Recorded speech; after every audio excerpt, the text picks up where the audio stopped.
I sometimes wonder how many people watch these. Ooh, Excellent. hi. In that case, good morning, good afternoon, good evening, or good night, whenever you may be watching this. And welcome to the Assembled Adventurers running of Gendermaker, a streamed game of the Pathfinder module Kingmaker. My name is Alex, I'll be your DM for today. Joining me are Lucy, Stuart, and Johnny, our intrepid adventurers. Say hello, intrepid adventurers. Hello, Hello, intrepid intrepid adventurers. adventurers. And also Sizzle, Bernie. Bernie the dog. Still asleep at my feet. um, so, uh, given that it's been a little while since our last session, owing to commitments that all of us unfortunately have in August, a quick recap of where the party has been so far. So, ultimately, the mission has been to investigate the disappearance of an entire town of people called Varnhold. So, traveling over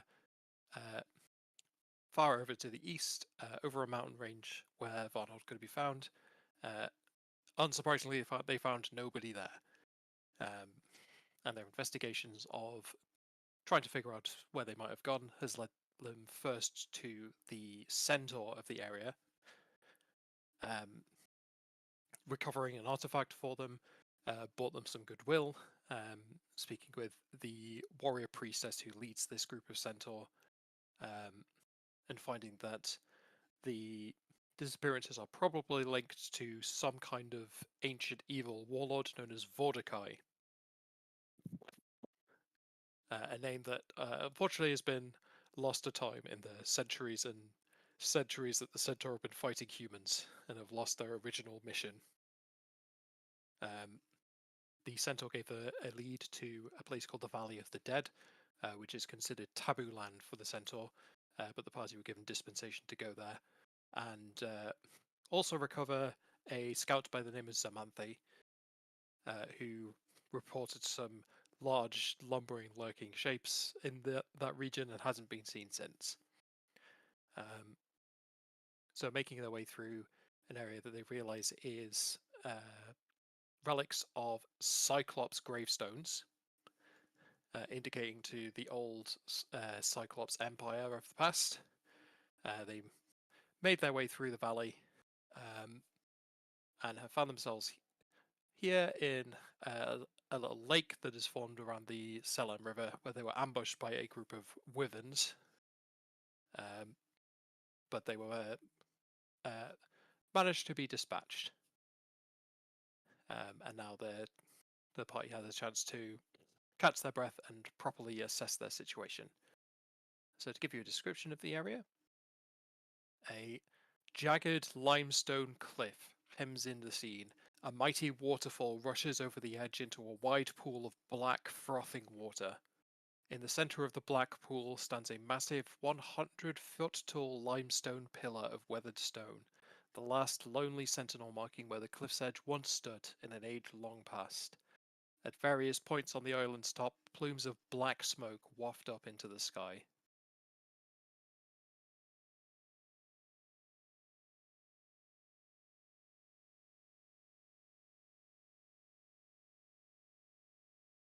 So, from what you can see here, this region down into C1 leads down into the water's edge. The water is pitch black. Is it moving particularly quickly, or is it sort of a bit slower? 'Cause I know we're right next to a waterfall, so I imagine there's movement.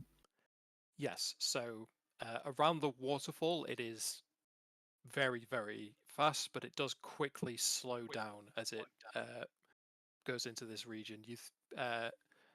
You suspect that the water here is quite deep, which is why it's moving relatively slowly. I'm going to go ahead and say that we should probably not touch the cursed black water of doom. I think that might be ill-advised. No, I'm with you on that one. I don't know if it's necessarily cursed, but I'm going to go ahead and assume that everything here is cursed until explicitly proven otherwise, on a case-by-case basis. Apart from us, would. Mara, right? Right? Huh? I said apart from us.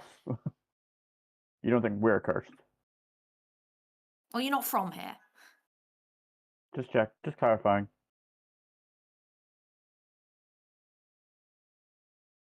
Right.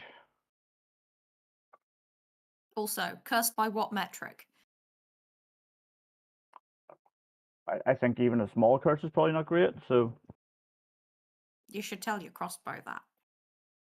I mean, what? that's not so much a curse as it sort of looks up bad luck.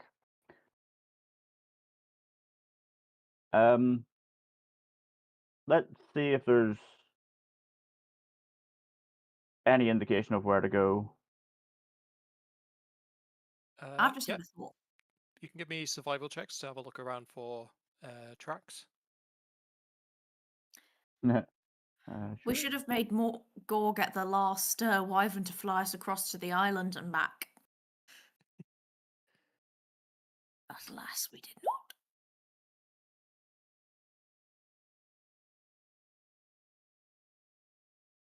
Goriel, save us! No! That like survival is like one of the few skills that I have nothing in. Seriously? Yep. Gore, save us! So having a look through, there are the tracks of some various creatures on this end of the beach, but it's very difficult to kind of mark out what is what, especially with your own footprints and the wyverns. But there's enough to show that there's been some activity around this side of the river. Maybe if we follow the edge along some more, we'll find a crossing place further up. Yeah, maybe. Or a tunnel or something. Gore dips a finger down into the water, picks it up, gives it a sniff, goes, it's tar, I think. Oh. Don't lick How do it. you know what Ara, part? be careful. For the love of all of the gods of Galarian, be careful. You see a slightly vacant grin come onto her face. Oh no. As in the depths of her eyes, you can see flames flickering in the background. Oh no, what have I done? In trying to The- avoid the calamity, I have sown the seeds of the calamity. Well, it was nice knowing you all. The water's moving slowly enough that it probably wouldn't be very difficult to swim.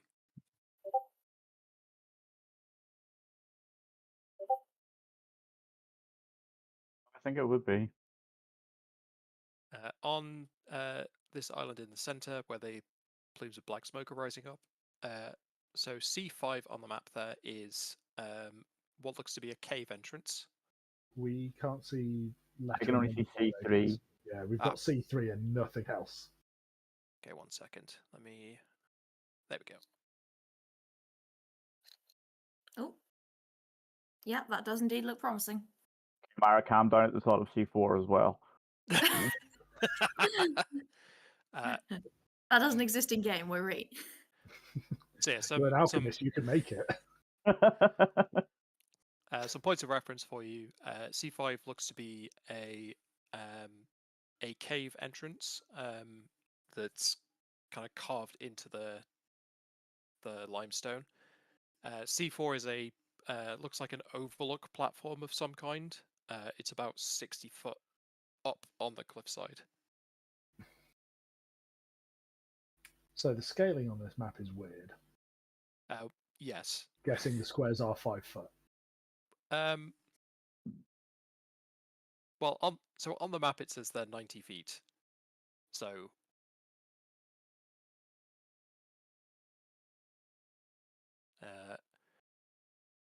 it'd be one of those things of I would probably need swim checks from you just to see how tired you get crossing the water, but it's not a difficult swim. I am not taking that chance. I'm going to cast Mighty Strength on myself before saying I'm wearing full chainmail.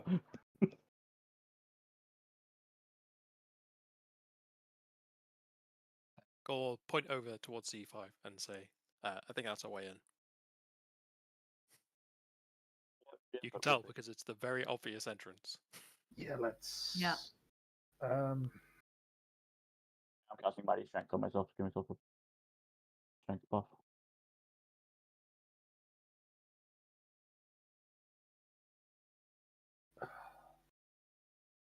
I don't want to go in the icky.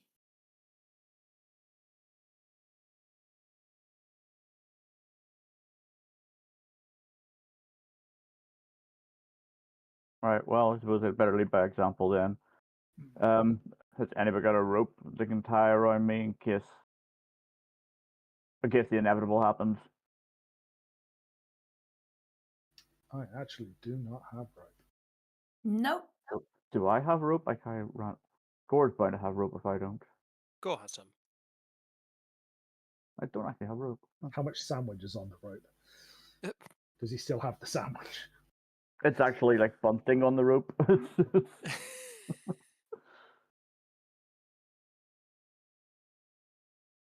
Okay. Swim checks then. Yep. This is basically nearly a flat roll for me. Is there any other way I can boost this before I go across? Can I guidance myself or something? Yeah, can I cast Yeah. guidance on myself as well? What does that give me an additional? Oh, it's just a +1 confidence. Okay, cool. Here we go. That would be 11. That's enough. Oh, my goodness. It's rough just because of the distance and your kit weighing you down, but it's not something completely unusual to you. You're able to swim across and make it to the other side without any issue. You can see as you swim through, the blackness kind of starts to disperse a little bit as you shift the little flecks of tar that are in the water. So Coriel's just going to sort of do the full blown like shoulder roll warm up, and then do like the full blown like knife hands dive into the water to get swimming. Much better than probably what the Jin did, which is like a bad doggy paddle across. Oh, I'm a flat roll as well. I can just add stuff to it.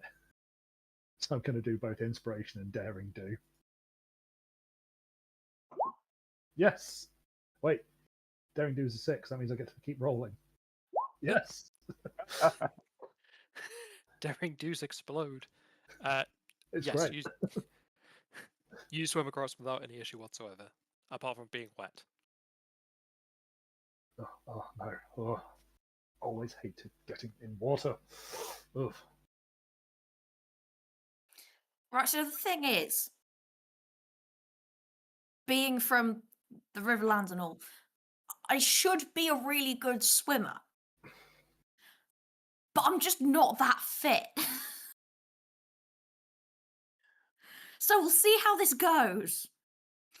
When you ask I believe Gore to in you, Cora. give you a head start. Mara, Yeah, can you toss me in as far as you can?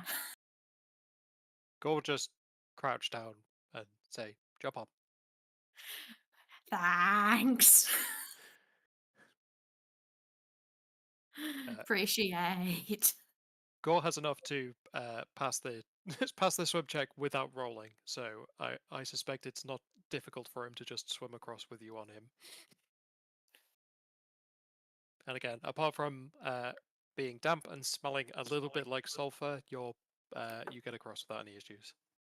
Isn't that just normal for Mara though? Up, it's not. Can I get a bottle or two of tar while we go? There's not. It's basically like flecks in the water. There's not enough for you to gather enough to make anything useful. Tragic the car. Possibly for the best, but with tragic. like a few hours, you could like boil and distill off enough to get a decent amount of tar. But you reckon you probably best just going to whatever the source is. Fair. Um, My flaming revel will have to wait. You don't want any of this pre-ranged tower. You want it like direct from the source. Yeah. From concentrate. So on this side, there's some more tracks kind of set into the mud, and Gore will have a look through, and he will note some big footprints, and these are foot rather than boot prints. Say that's probably Cyclops. And then point to some other ones and say, those are definitely hooves. Just the one set of hooves? Looks like it. I think there's something else there, but I can't make out exactly what it is.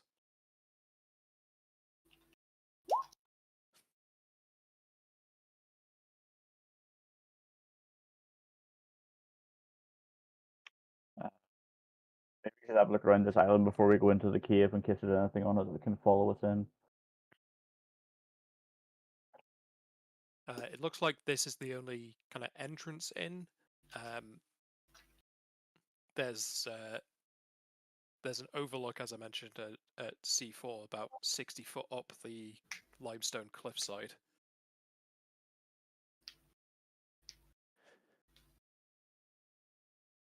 But Okay. otherwise, this is like basically just cliffs all the way around with this little section as the entrance. Okay. Well, let's see if we follow these hoofprints and see if we can find this missing centaur at least.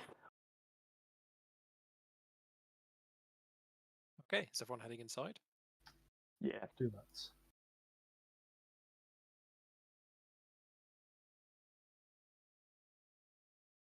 Okay.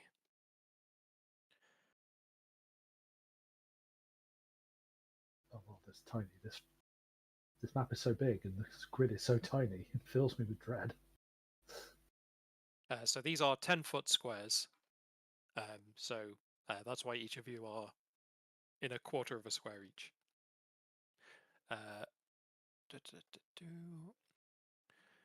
So, this darkened passageway is decorated to the north and south with alcoves. Midway down the hall, just before the second set of alcoves, is another archway carved into the stone. Upon its lintel are various runes and symbols. Ooh. Runes Anyone and who's trained symbols. here can make a knowledge arcana check to identify the runes. That is indeed one of the ones I'm trained in. Oh, sod off with your rolls. I'm sorry that I have started my character to be good at skills and nothing else. Everything I could do, Coriel could do slightly better. It's very upsetting. That pretty much describes the rest of the party for me. He's like, everything I could do, everybody else does better, apart from healing. So I don't even have potions anymore. He's taken them too. You can make potions. I can't. Okay, sorry. Jin identifies the runes on the archway as some kind of warding or alarm spell. And then looking closer, Coriel and Mara can both determine that the power in these runes has expended. Nice. Okay. It's promising. That's good. Which implies someone else has already set them off. Maybe our lost centaur. So it looks like it was some kind of like alert system to indicate to something further inside that the tomb has been breached. Tomb? Oh no. Oh yes. Just going to check my channel energies, how many I have left for the day. Cool, that's good. I'm going to drink my acute senses extract.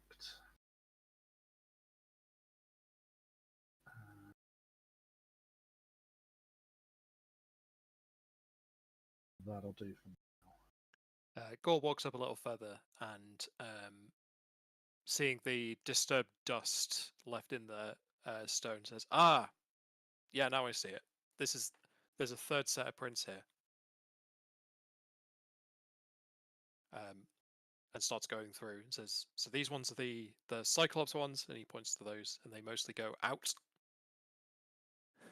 And then you see the hooves here; they go in. But there's these ones here. These are boot prints, humanoid size, and they go in and then out.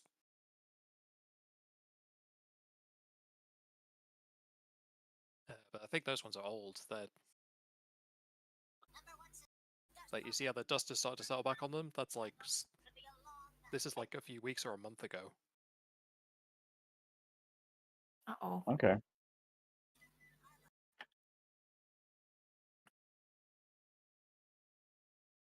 Well, who wants to lead the way?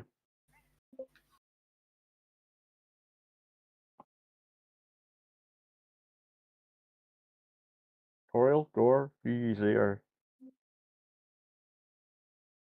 Let's have a quick scan over and see if there's anything untowards around the gateway.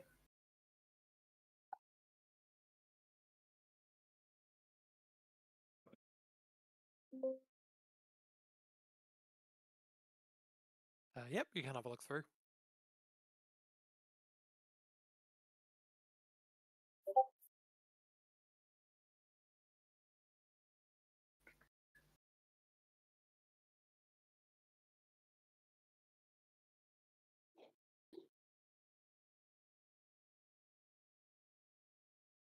Yep, between the two of you, you like pierce, kind of,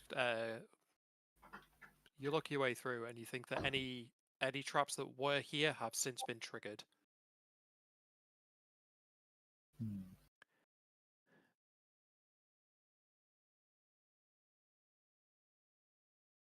Okay.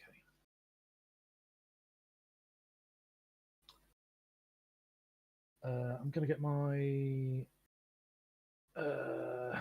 torch out so I can actually see what's going on.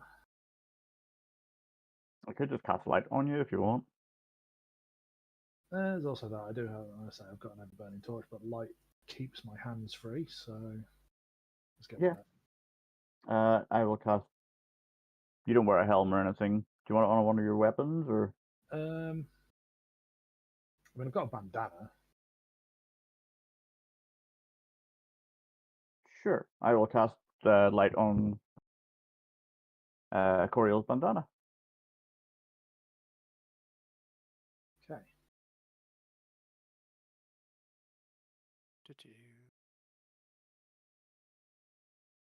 Okay, I just had to Google what an amphora was. It's like a big jug. Yeah. Yes. With a pointed bottom. Towards the end of the corridor, there's a little alcove, and it looks like there was an amphora set up there, which is fallen off and shattered and spread its contents all over the corridor.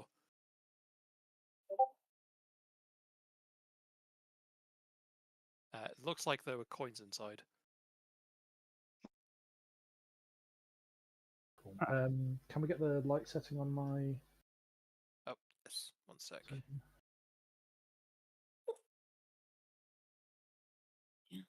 And I'll also set up my headlamp. I love the miner's lantern. It's my favourite thing. It's using the light, so let's give you some light. Hey. There you go. Should be able to see now. Do I really have that much? Is it? Oh, it's 34. These are template squares as Yeah. well. I did not realize it gave that much actual light. Amazing. Yeah, the spell's really good. The problem is that Okay. I tend to deal with the light spell as the DM, so I don't actually see how much it illuminates for a player.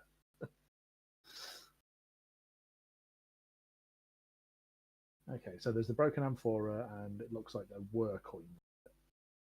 There Some sort are of collection coins. box? They're Oh, just scattered all over the place. I mean, there aren't any coins. And then you can probably see, even from here around the corner, there's like a lot of rubble in the corridor going around to the right. Right. Okay.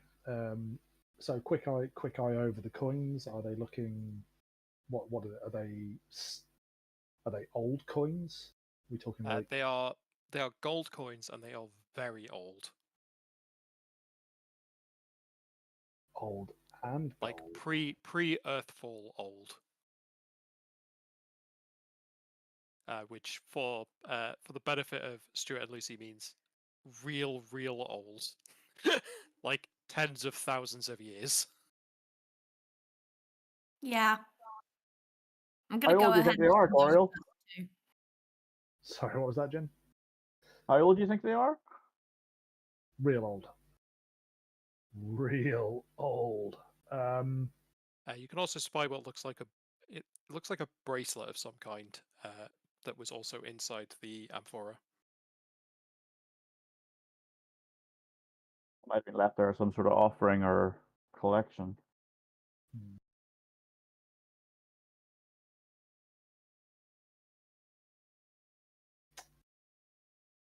I'm gonna. I'll have a quick appraise of it. I think if I'm rolling the skill right.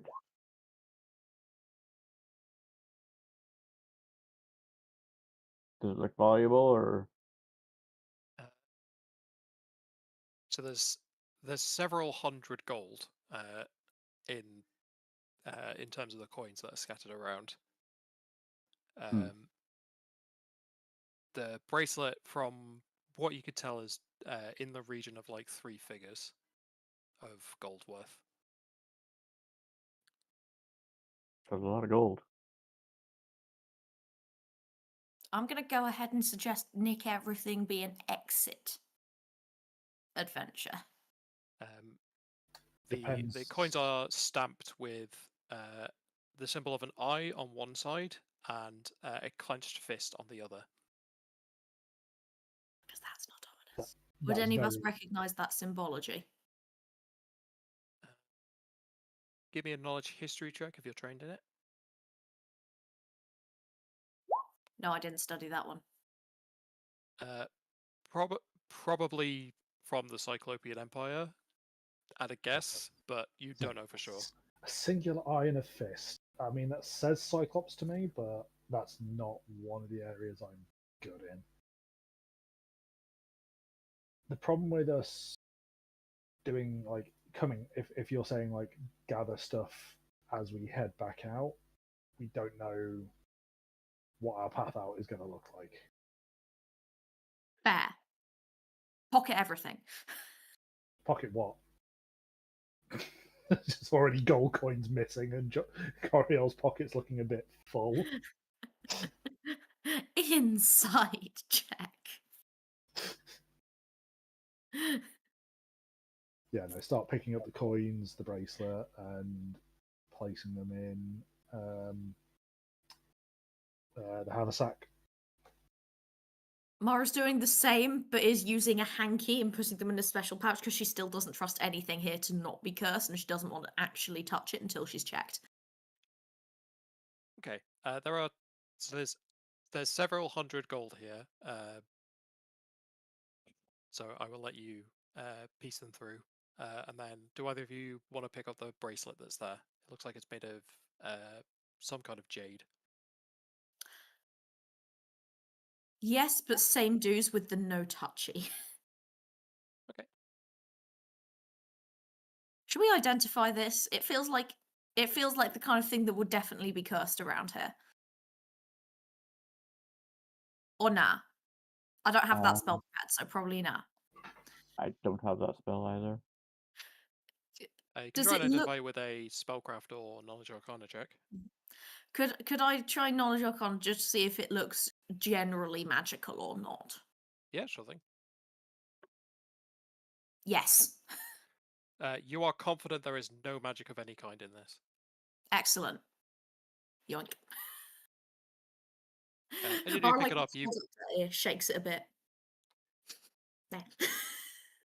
as you're holding it, you do think the design's a little weird. Like it feels like the wrong size to be a bracelet, but it couldn't be anything else. I've had a horrible thought. Ring. For very big hand. I mean, Mm. have you never seen a Cyclops? No! Why would I do that? They sound awful. Gore peeks around the corner and then looks back and says, "You're about to." Ah.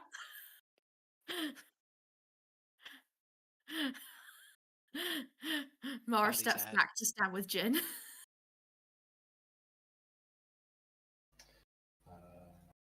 I will be sword and like rapier and buckler both readied. And in fact, I will actually. Do we have a moment? Looks like it. Yeah, can I scoot in this alcove just here? Yeah, no, I'm good. I'm good at the moment. I'll move up to here. I'm not going to do any preparation beyond what I've already got. Yeah. And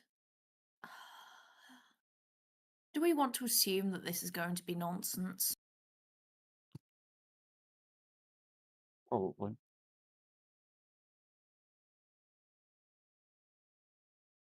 Yeah, Gore will whisper back and say, "There's a baddie watching the room ahead. I think as soon as we go around, he's going to see us." Okay, so we think we're definitely going to be fighting. Don't have a clue what it is though. It's weird.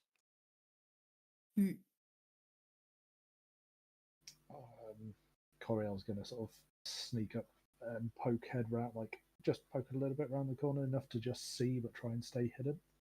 Give me a stealth check as you go across. Bear with me a second. That's not got free inspiration, so I'm not going to spend inspiration. Quickly cast Bless on everybody. Do a +1 to morale bonus and attack rolls, and on saving throws against fear effects. I'm going to chug my expeditious retreat. I feel like I might need it.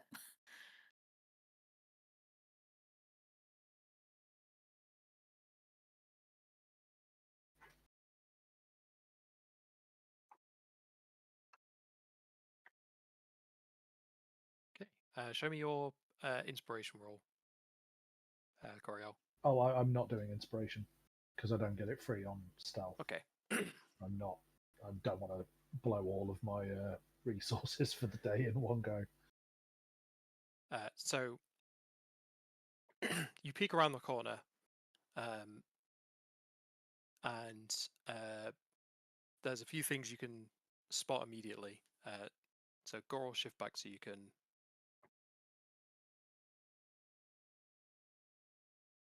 Have a proper look. I'm going to put you there just for the sake of what you can see. I know you're peeking around.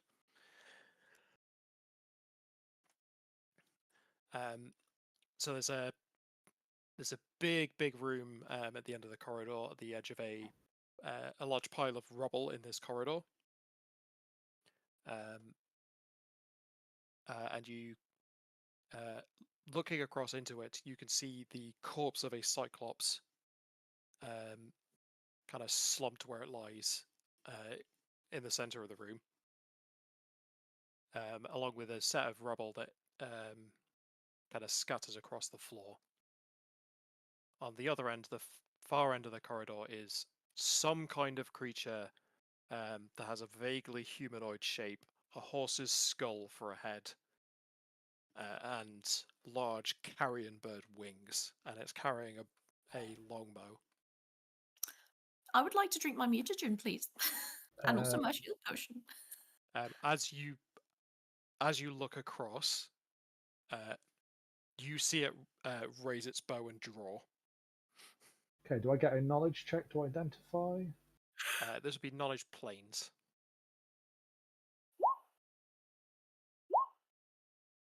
28.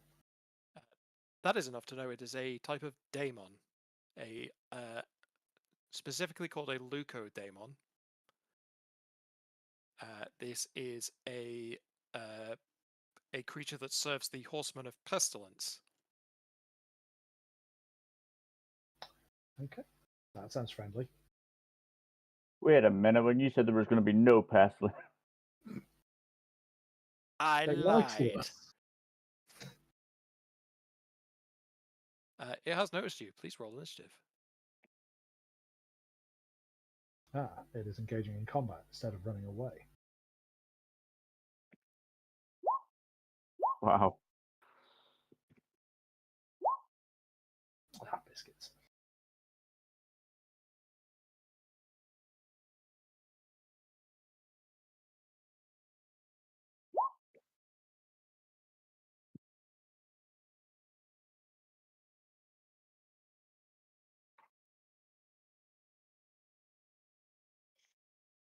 Yeah. The unfortunate thing you notice with it having a horse's skull where its head should be is you don't notice that it's noticed you until it's drawn. An arrow appears in its bow as it draws, and it will send 2 arrows towards you. Don't like that. Yikes! That first one hits.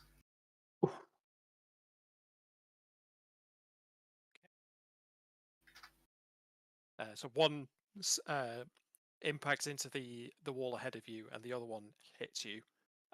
You'll need to make a fortitude save, please.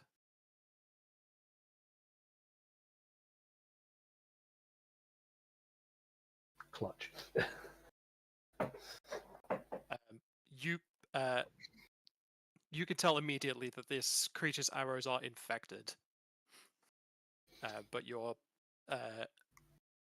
able to shrug off this first one.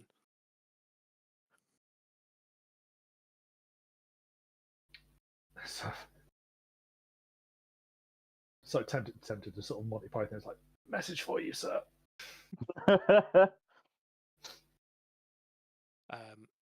Well, what is it? And it calls out down the corridor in a voice that does not emanate from its head, saying, "Excellent, more for the pile." Pile! Guys, I don't want to be here. Mara, it is your turn. Ah.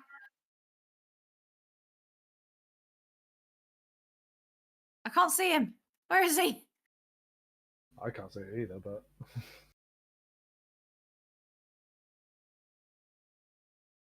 Where is he?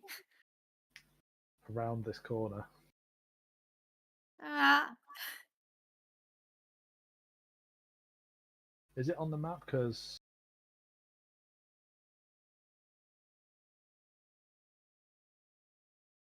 Your light might not stretch that far out, okay, Yeah.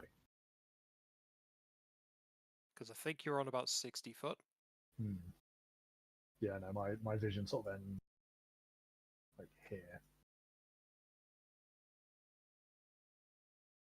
In So that case, you just get the flash of a horse's skull, and then the arrows fly. Oh, So, to be fair, I should also have 60 foot of light because headlamp. Which I did say I Let was me add that on for you. doing. Think. There you go. Can you see now? Yes. Oh god. Oh no. I can see just that. Oh no. Is that it? Is that something else? That is the corpse of a cyclops. Oh no.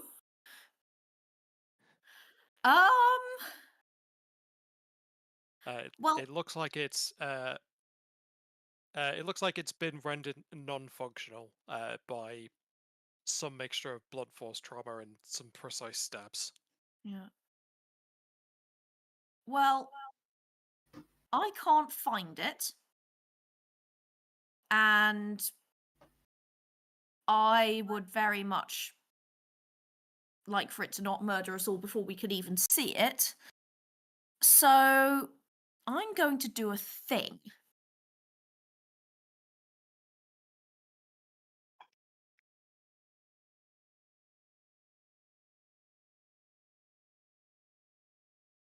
Question. Mm. This spell scroll of flaming sphere that I've got. Mm. It doesn't explicitly say that it sheds light.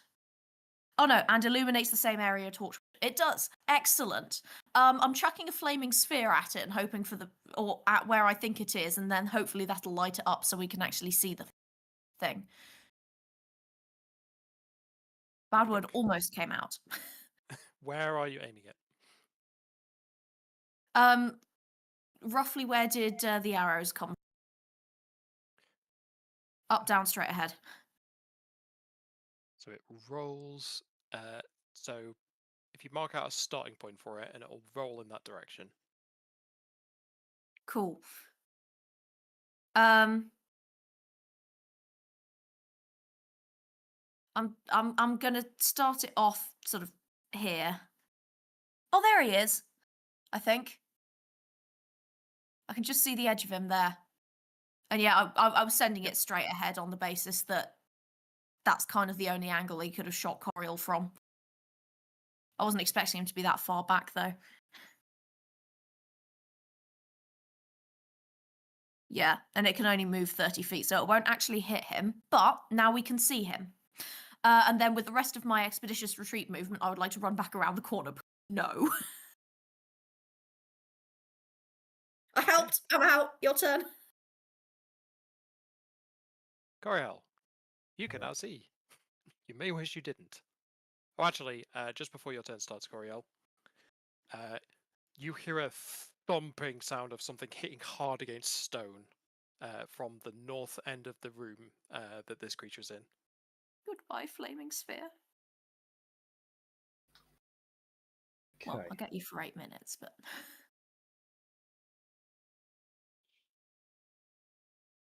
I'm going to double move.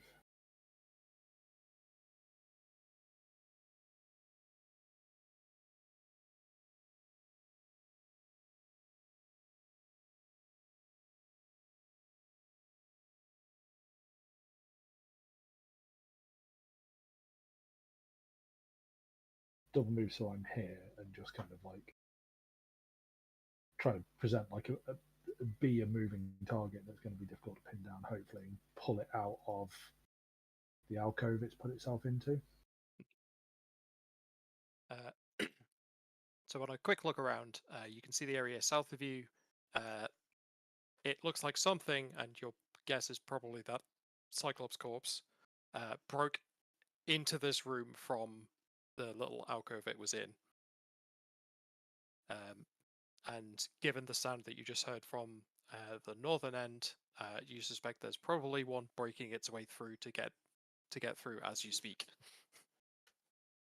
Fun. Yes, I double move. That's my turn.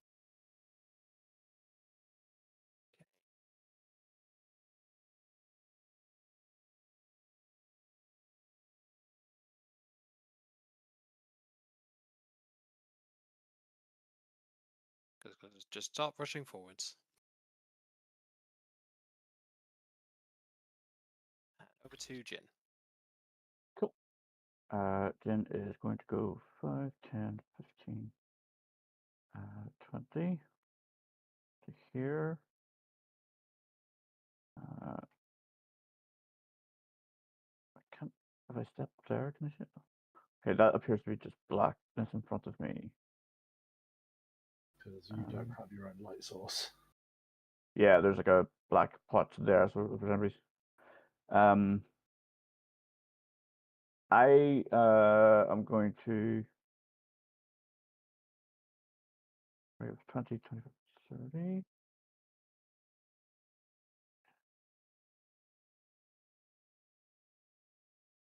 You guys aren't in range. That changes what spell I was about to cast. What's the range on that one?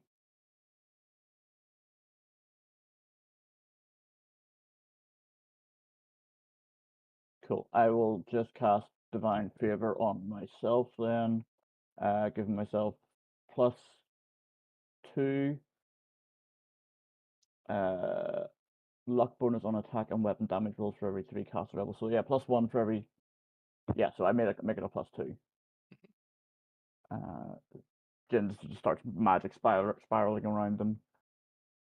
I'll add that on. Cool. That's me, I think. The horse skull starts snapping its head over between the people and says in a voice that echoes in your heads, "You have no idea what you've stumbled into, do you?"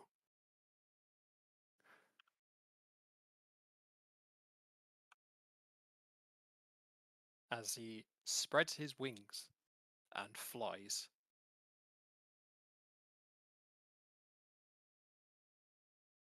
Away. Swooshing over the top of the flaming sphere and hovering in the air.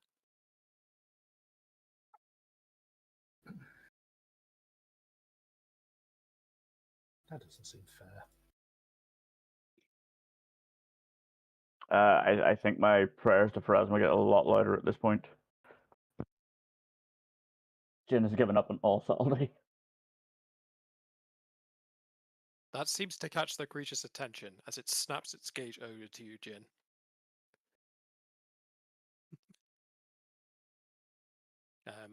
And in your head, you hear the voice say, "Your goddess has no power here," and levels its bow to fire 2 shots at you.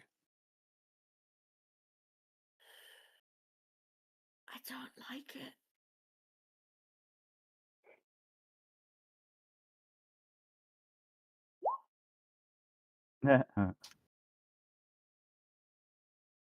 I'm pretty sure they both hit. Oh dear.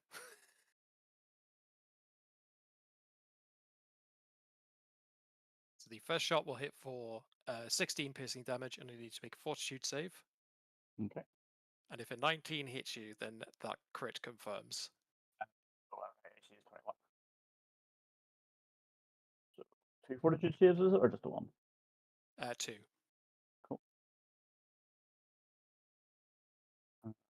Nope. 18. Oh dear. 1, 2, 3, 4. Okay, Jane, can you roll a d9 for me, please? A D9? Yes. Roll a D9. Is it a D8 or a D10? There are 9 options here. Just type /R1D9 and see what happens. Yeah, it should just roll between 1 and 9. Let the physical world weep. Non-Euclidean dice.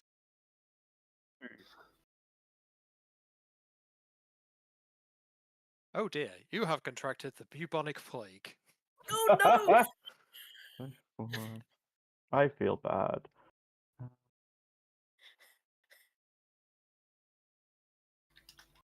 You take 1 point of constitution damage and 1 point of charisma damage.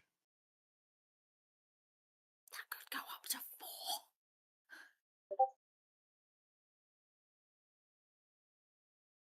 -1. Sorry, Constitution and Charisma, did you say? Yep. And you are fatigued.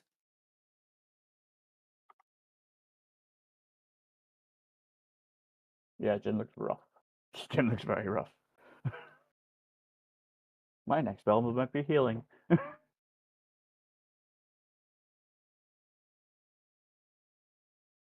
Ow.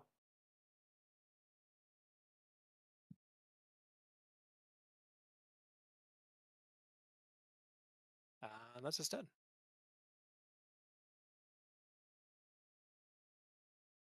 Okay, Mara. Your sphere I run around crashes the into corner. crashes into the wall on the other side. I thought I could direct it each turn. You might be able to. Let me check. It rolls in whichever direction you point.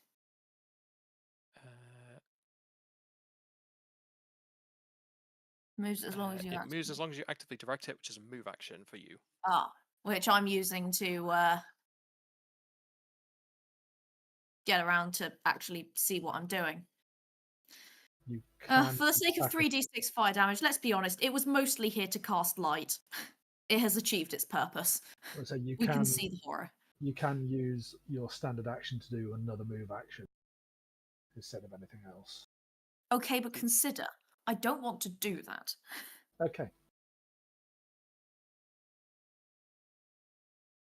Because I'm pretty sure my bomb damage is better than that. It is significantly better than that.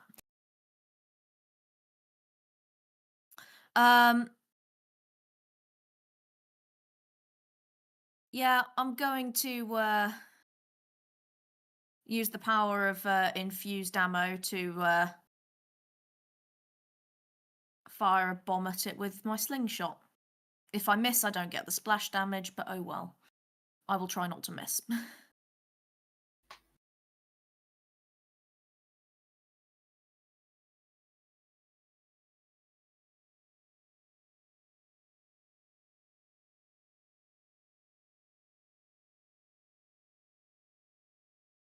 Right, give me your attack roll. Okie dokie. To be fair, I think I need to get slightly further in to be able to reach it, but I've got Expeditious Retreat on, so be right. Yeah, so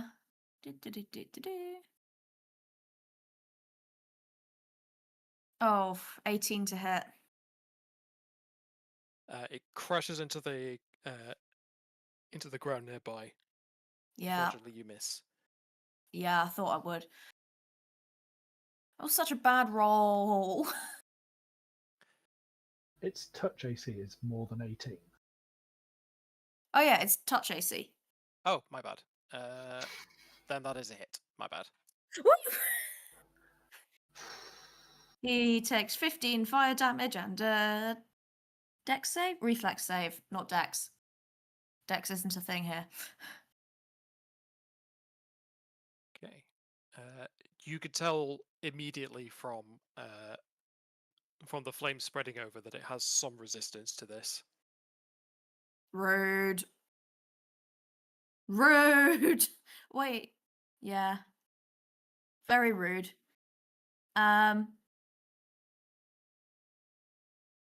So he takes 15 plus 4. He is on fire. Whether or not he cares about this is another question. And then I'm going back around the corner. Sorry, guys. Nah. No, don't blame you. So just before your turn, Goriel, the northern wall smashes open, and the lumbering corpse of a cyclops stumbles out. Lumbering corpse? Oh. Okay, Hey, something no, I'm it's glad undead. You love undead. It's your favourite thing to murder. You're good at those. Whenever I have more than 7 hit points, yes, I love to murder those. Ah. There we go. No, I see your point.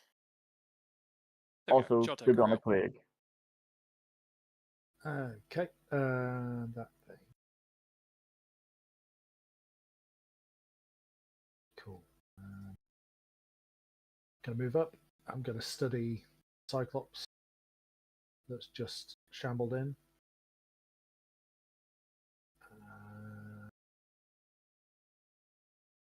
Stibbly stabbly. Just the first one, which, hey. That hits, but does not confirm.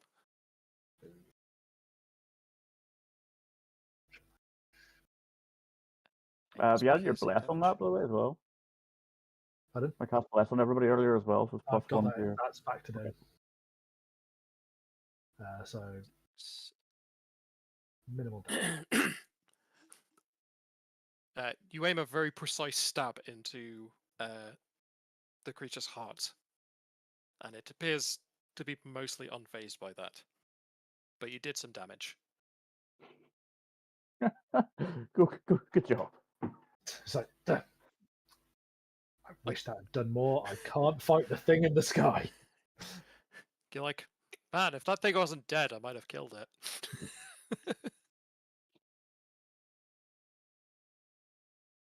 Now then, basically staring in directly into the undead eyeball. It's going to go poorly for me. okay. Anything else, Goriel? Nope, that is all I can do in my turn. Okay, Gora's gonna rage up and charge. Probably to there.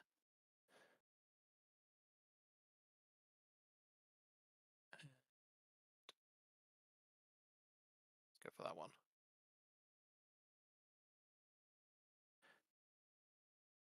And again, aims a powerful hit into the zombie, and it seems unperturbed by it. Just strikes a glancing blow off it. And What do you mean, glancing blow? That was huge. yeah, it's not hard to hit it. It's hard to hit it hard enough to do damage. Damage reduction on zombies. That's a lot of damage reduction. Those were big hits. This is more of a Gord just missed in game terms. Ah, got it. Sorry, I meant it like as I said, it's not hard to hit something that this is this big. It's quite hard to hit it like in a way that injures it. Right.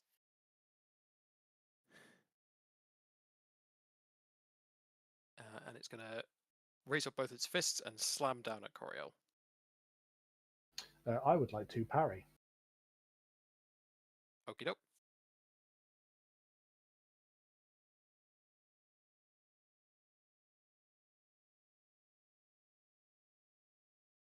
Boo. Never mind. I will take that. I don't want to take that 29 damage. Ow, my bones! Yeah, he only has his fists, but those fists hit really, really hard. That's him done.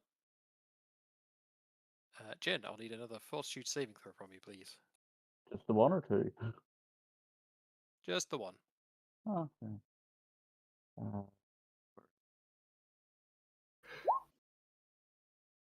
I'm cured? No. Am I getting worse? It looks like you've taken the worst of the disease's effects for the day, but you are still fatigued.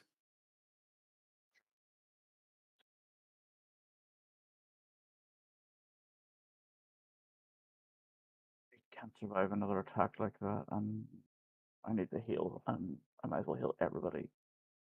5, 10, 15, 20. I am going to channel energy and heal my friends, and my friends only, and that is Yep. 4d6. Do I add anything to that? I don't ever remember this. It'll be just a roll of however many d6 it is. Yeah, just check. 4d6. Oh, 19 for everybody. All the friends. All the friends, just the friends. Yay. No, I did that wrong.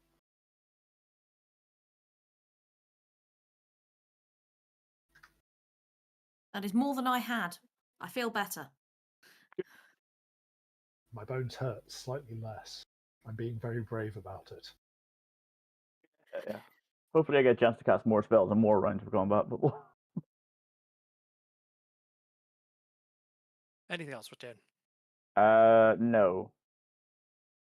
I'm just going to like drill vomit quietly down my chin.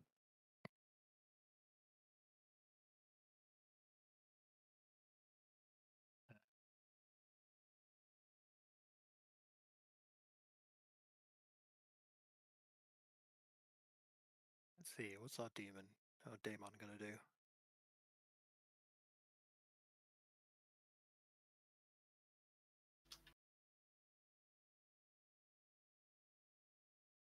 It's gonna it starts to raise its bow again to draw, and then it kind of tilts its head up as though it's listening to something.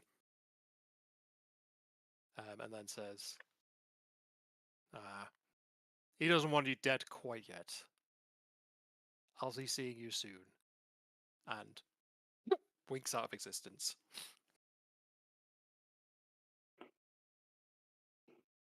Jin just spits on the ground.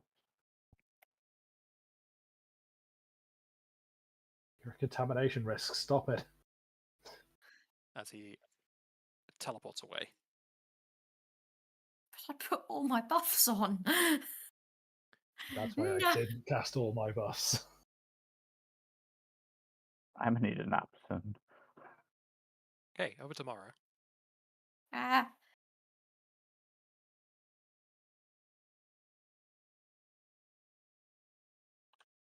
Let's see if this thing takes being on fire better than it does being hit in the face with a stick.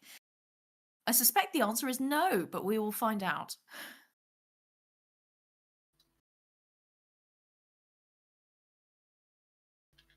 Uh, 20 versus... surprisingly, unsurprisingly, you hit its touch AC. Yay! 22 fire damage and a reflex save. That looks like it hurt.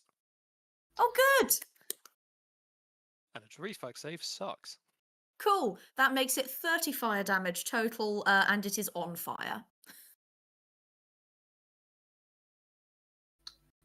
Where's the splash zone for this? That would include you and Gore, but it's not damage, it's fire belly. Ah, that. So yes, you get 1 round of breathe fire in its face if you would prefer that to hitting it. Let me pop that. Basically just a 1d4 fire breath, isn't it? I slightly more than 1d4.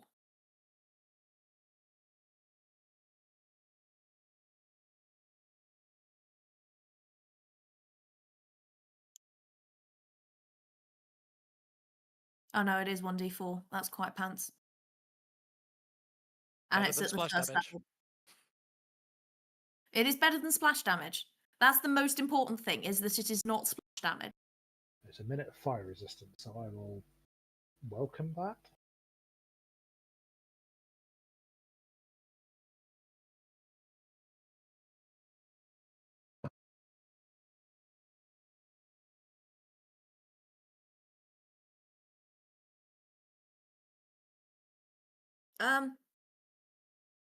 Yeah, that's all I got. I was going to feed Gore a flying potion so he could go face to face with the horrible thing, but it's gone, so end turn.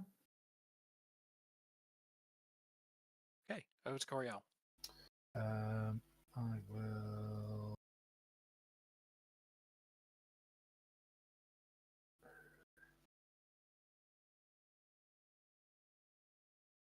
Going to attempt to sort of tumble round this thing. Can I get to there with tumble though? Actually, never mind, because The zombie cannot physically move fast enough to try and strike you with an attack of opportunity, so you're able to move around it freely. oh sweet. Oh, yeah, okay, then I will move to there. And quick sign to Gore to say, like, step into flank. And I will try and stab it up again. 19. Oh, yeah, does 19 hit? It does not. Again, it's a stab through with the rapier, but not in any way that does damage. Okay, that's my turn. Okay. Gore will step up and full attack.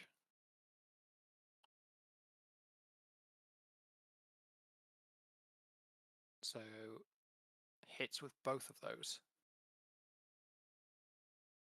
And slashing at it seems to do a lot more to it than your stabs with the rapier were doing. As Gorlick starts hacking off pieces of it, and one of its arms falls to the ground. My screen's just gone entirely black, and I think I might have accidentally deleted my token. Oh, you did. That's all right. I'll put you back. Thank you. Bloop, bloop. One Thank way to you. nip out of the fight. I didn't mean to. There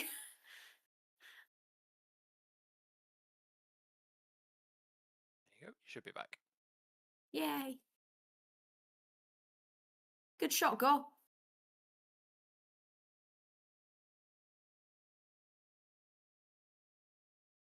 He's focused in, but it seems like he appreciated the compliment.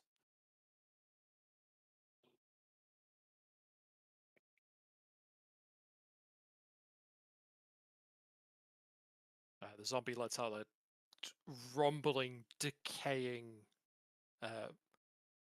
voice as it speaks in the language of Cyclops, which I believe Coriel can decipher, if I remember rightly. I have giant. Close enough. Close enough to know that it's trying to say something on lines of no kill. Like killant. Is your best translation of what it's trying to say.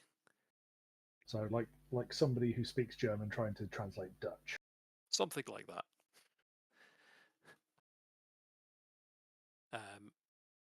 Or like given the context, it's like someone who speaks modern English trying to decipher like old German. You're like, I can't, maybe. I get the vibes. And it's going to aim an attack at Gore. So it's saying don't kill, but is still trying to beat the ever living crap out of it.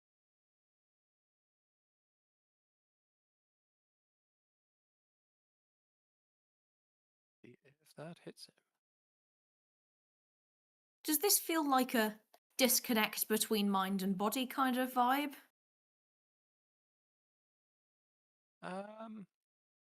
It's kind of hard to tell, especially because you, from Coriel's perspective, he's not sure if it's like I shouldn't kill or don't kill me. It's not clear. I Just like kill no is roughly what you're able to work out.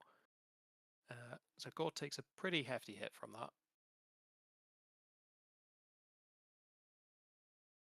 Is injured but still standing.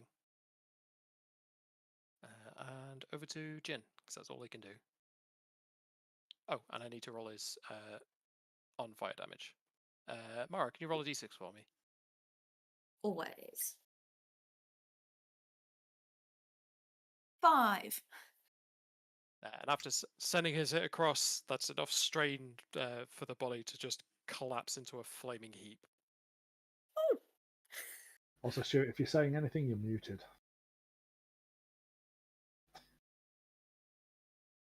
Oh, I wasn't sorry. The dog started barking.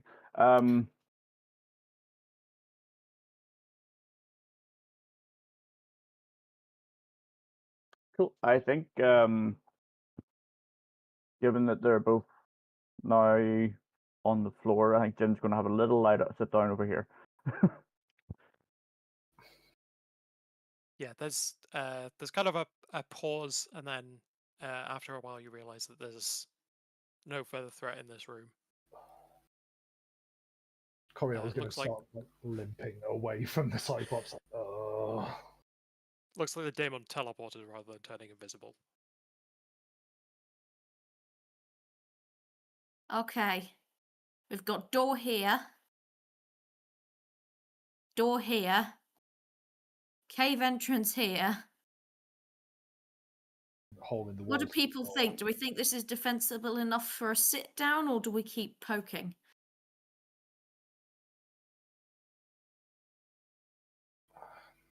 This is a good rally point, but at the same time, what benefit do we get from? Well, I mean, like a few minutes rest, sure, but I don't think we want to hang around too much.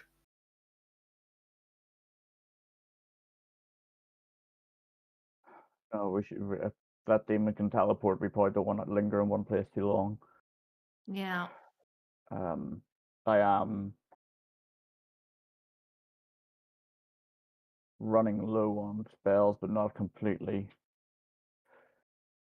I, before we go anywhere further, I'm going to move into the center and like cast another channel energy to heal people again. Roll that. Big money. Another 10 for everybody. Eek. That's close enough to fall for me. I've got 1 emergency cure wounds in the preserving bottle. Alex, do I think this like how long do I think I need to rest to get this fatigue off of me? And are we resting long enough for all my spells to wear off? Is the other important bit. So with fatigue, you can actually let's just double check how this specific one works.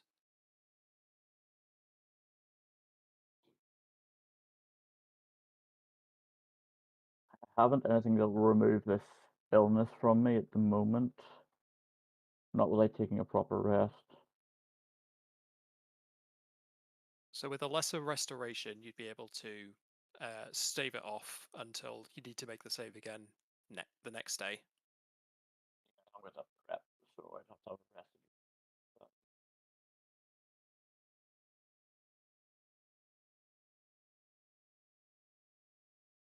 I'll sort that whenever we take a rest because I don't. It's null at the minute because I don't have any restoration spells Yeah. queued up. If I could have 1 minute to very, very quickly mix up an infusion, that would be great, and then I'm good to go. I'll take that time to just have a mooch around these side chambers and figure out what they are. I'm curious. Yep, sure thing. So it looks like these were something in between, like a like some kind of burial chamber, but they were obviously designed in such a way that the zombies, because they were specifically raised, would like break through if an intruder was detected.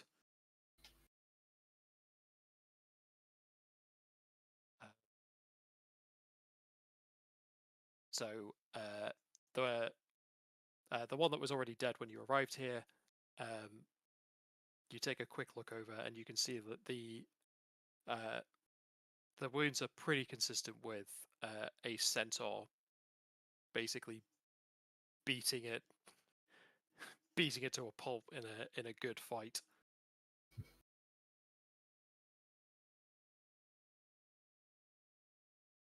And then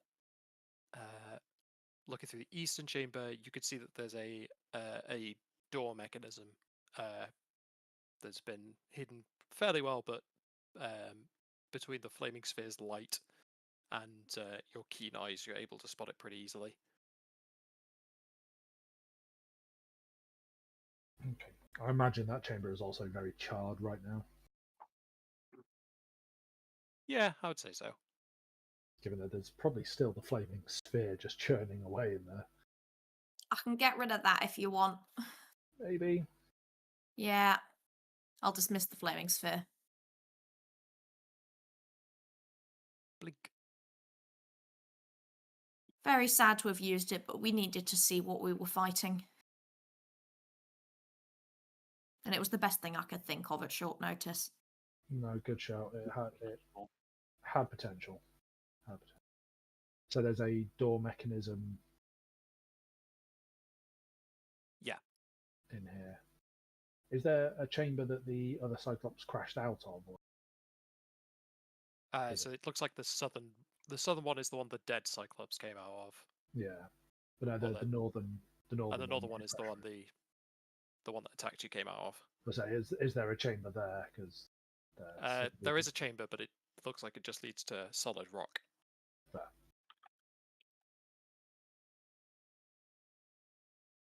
So I'm going to analyze the door mechanism. Give me a perception check. Yeah, checking it for traps and stuff specifically, but also trying to figure out if there is extras to how it works.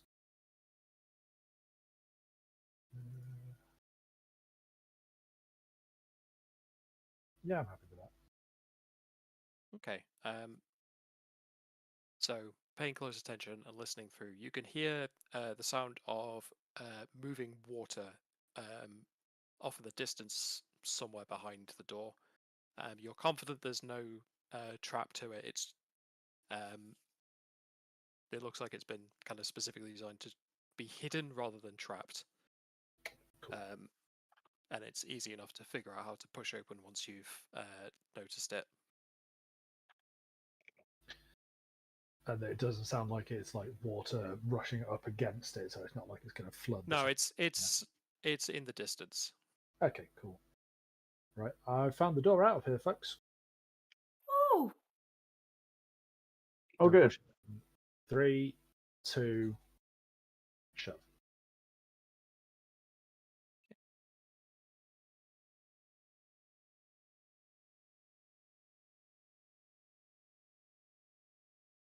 Tentatively step through. Do you want me to keep keeping an eye out for traps and things? I'll let the perception check stand. Cool. This wide natural cavern seems to have been artificially enlarged in places. A vaulting ceiling nearly 30 feet above is replete with a forest of slowly dripping stalactites, while below a wide pool occupies the entire chamber, save for a narrow rocky shelf hugging the cavern wall at the level of the river outside.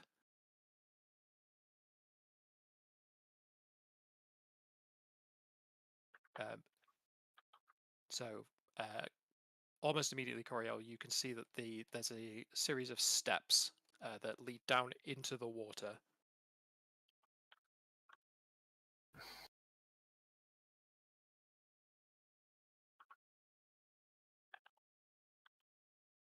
I'm not comfortable walking downstairs and submerging myself into water. That just seems like a very bad idea.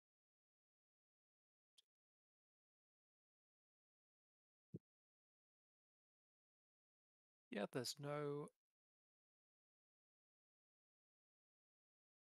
stealth on this little guy. So the other thing you can catch from you're looking through is that there is something big in the water.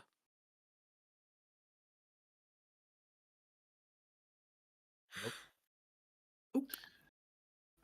Any idea what something big might be? Yep, give me a knowledge nature check.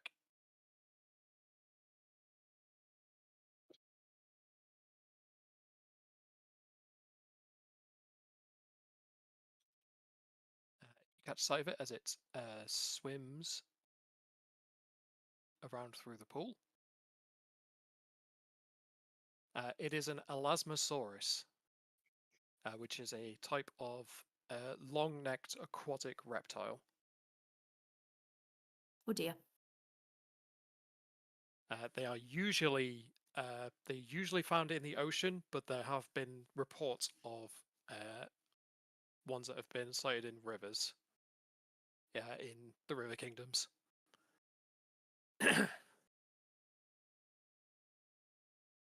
It is big and it is long, and you know that they are fiercely territorial.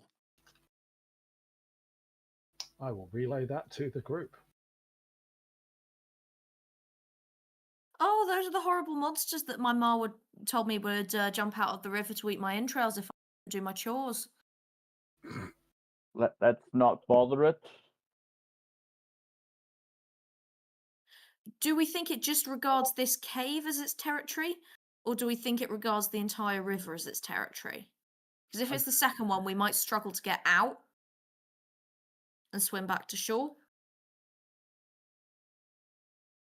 Hopefully, it doesn't see. I mean, I can't see why it would see any element of land as its territory, given that they're not exactly land-based. No, I'm more wondering about when we swim back from here Yeah. to the main shore. is it going to come try to eat us? How big do their territories tend to be? Do I know how big a Rasmuscore territory is? They'll generally pick like a lake as their territory. A lake, which is, well, from what I've researched, a lake which is so wonderfully vague on the parts of the authors I've read. So it could well just be this pool in here, but I don't know how we're going to get down those stairs. I don't particularly relish the thought of going downstairs into water. Not one No, because no. I can't breathe. If it's just this lake, that's great. That means we can swim back to the shore without getting eaten from the main river. That's fine. My problem is if the whole river is its territory and we go swimming in it to get back to the main cliff, we're going to have a bad time. Yeah. I mean, watching it now, does it just seem to be patrolling this area? Yes. So I think it might just be this pool, or it's staying in here because it's. I mean, has it reacted to our presence at all, or is it? It's kind of difficult to tell. It's just so it will swim around the pool and then it will swim off southeast, kind of towards where your light starts reaching the edges of, and then disappear for a little while, and then swim back again.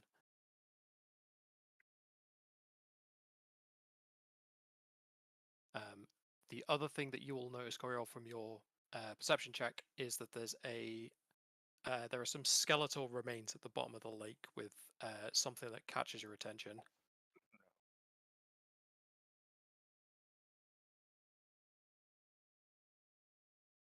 Don't do this to me, Alex. In what way? Because I don't think we should be risking our lives for a handful of gold. Your mouth is full of strange and wrong. You catch the sight of what looks like some kind of raven, or bird figurine, and a ring that has clearly survived the calcified decay of this skeleton. Oh, that's definitely going to be important. I have an inkling as to what the raven is. I think it's related to the spoopy guy with the raven familiar. Maybe something else. It could be entirely. Ooh, do tell. I'm trying not to metagame. Ah, understood. This is a thing that you know, not a thing Coriel knows. I mean, is there a check for Coriel to be like her? A potentially magical raven statue?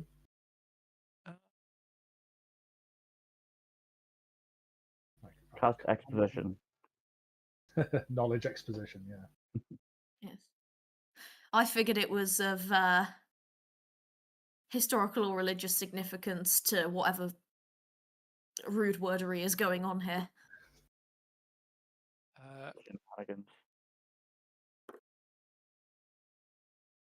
I'll say, given a bit of time to look at it from the water, you'd probably need to get it to see what properties it has, but you can tell it's silver and it's definitely a raven. Is there something that Coria would know of? Be like, her, that sounds familiar. Like, obviously not. Like, would he know of a certain magical item, for example? Obviously, that's just probably reasonable to say that he's heard of the so-called figurines of wondrous power. Mm-hmm. Would you want an Arcana roll? Yeah.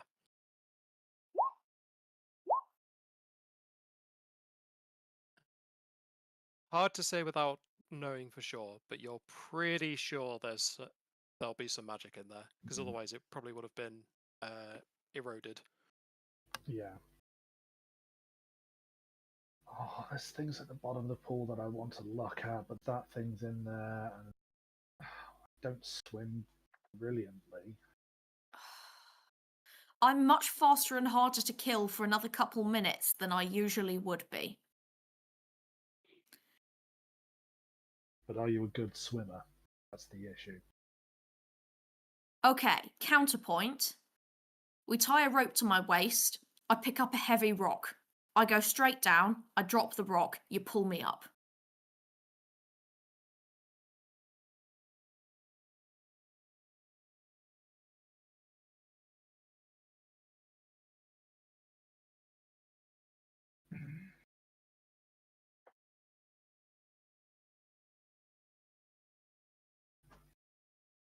Part of me wants to say that's such a bad idea, but also part of me really wants those things.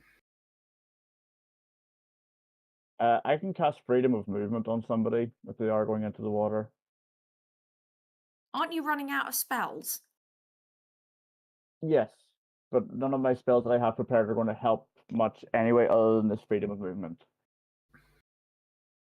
Freedom of movement will allow you to attack normally underwater and stop I'm you hoping getting it won't grappled. come to that. I'm much more Okay. planning on grab and escape. Mara's plan, but I go down.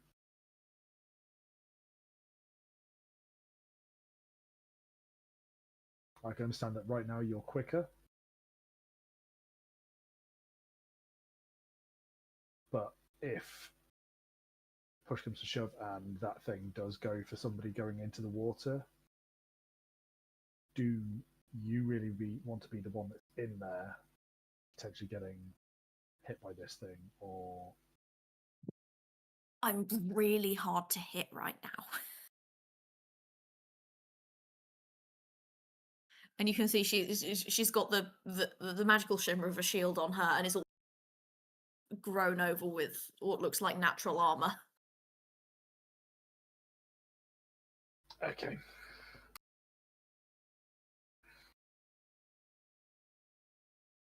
Okay, yeah.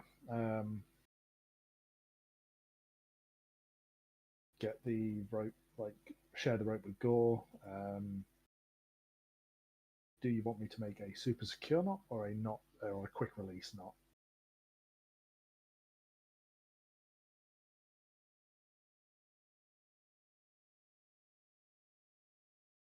Let's go quick release, but I'm also going to physically hang on to it. Sure.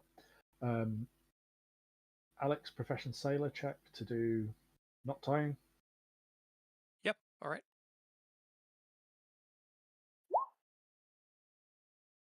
Can I sort of watch the creature for a bit and get a bit of an idea about its timing so that I can try to do this at the optimum to get out Yeah. It just before mostly it seems comes to be back? idly swimming around in what you think are circles. It's hard to tell when it disappears off. Freedom of movement on Mara as well. Then. Okay.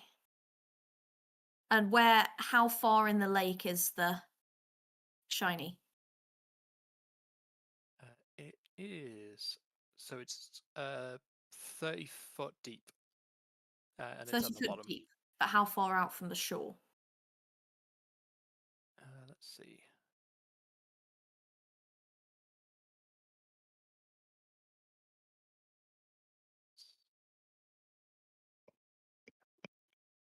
Well, actually, I don't even need a rock. If it lets me move normally underwater, that implies...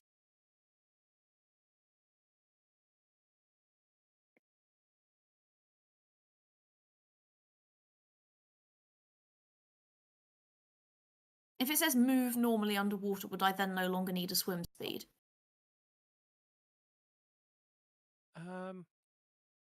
Let's just double check. 3.5.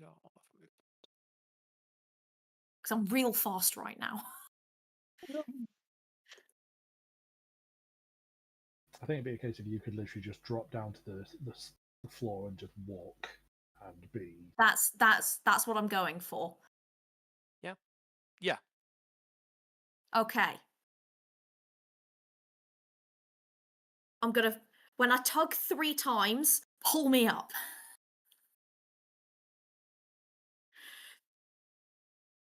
I'm gonna grab a rock that I think is heavy enough to bring me to the bottom and jump in. And I'm gonna sprint for the shinies.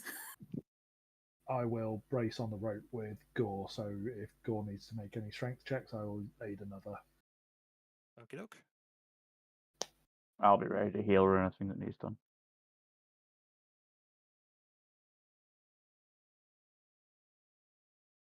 Okay. This is a terrible idea. Yep. But it's better than fighting the awful thing, which is the only other way we get the shinies, so. Of all the stupid things we've done, this is definitely one of them.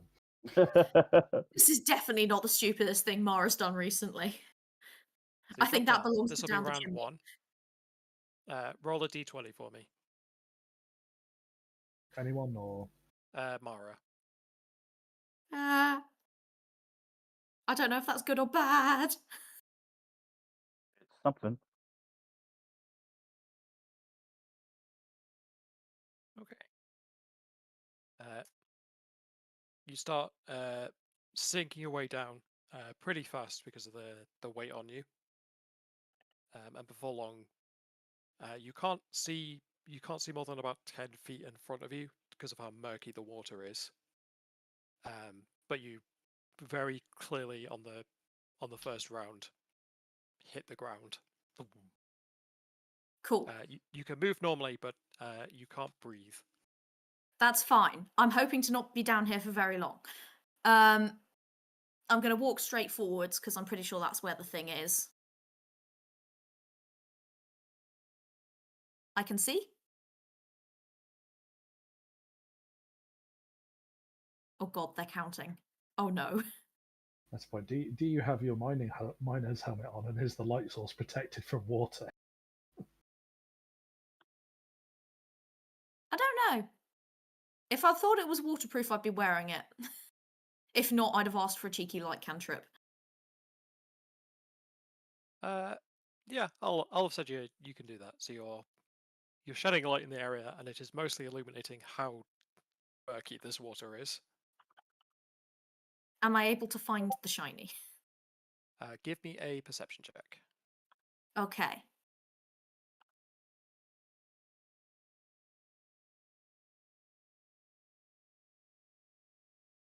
$18. Okay. So I'll give you the choice. Yep. There's 2 things that you notice. So Yeah. there's the figurine and there's a ring. Yeah. And there might be more stuff, but you're not sure. So I'll give you the choice. You can grab one of the 2. Yep. You can try for both, or you can try and pick up the entire skeleton to see if it had anything else on it. Steal or no steal? I don't trust the skeleton to stay together. It has no ligament. I'm gonna try for both the shinies, but not the full skeleton. Give me another d20 roll. Oh. 18. I'm hoping high is good. You're able to snatch up both of them as you catch the light of them glinting off. Tug. Okay. Round 2. Ah. So, Kyle, Gore, and Jin, you feel that the tugs come in through the rope. Eve. Heave. So do you want a strength check from me to give Gore a boost on his strength check? Yeah. Roll? And Nope. Oh no. Mara, I'll need another d20 roll from you, please. Ah.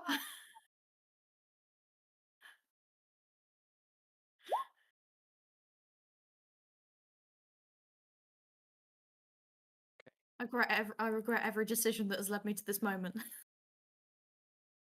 So Gore starts to pulling you up. Yeah. And you're yanked forward about 15 feet. I could deal with that. I can deal with 15 feet.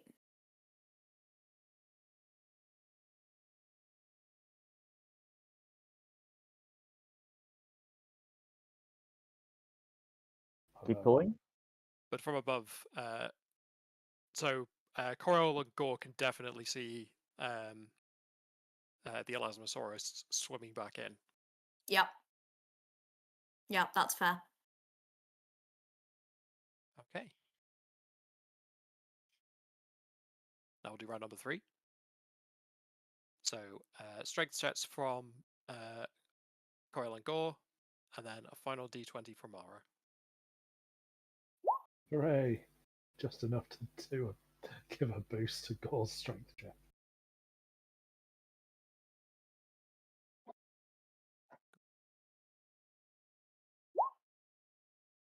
Oh no. Gore. Right, one more d20, Mara.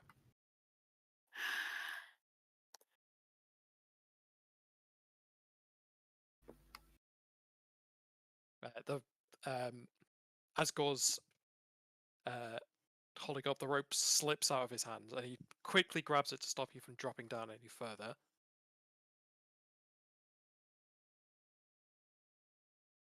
And you see the Elasmosaurus swim up and then swim down, and you don't. You probably just see the shadow of it moving past you, Mara, from your position in the water.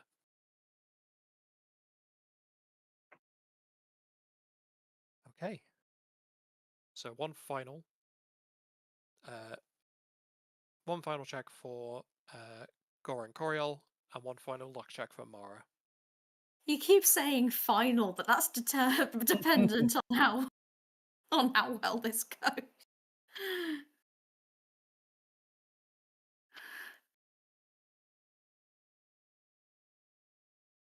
Okay. Mara is hauled up to the shore, which is good. But the Erasmosaurus smells prey, and that's bad. So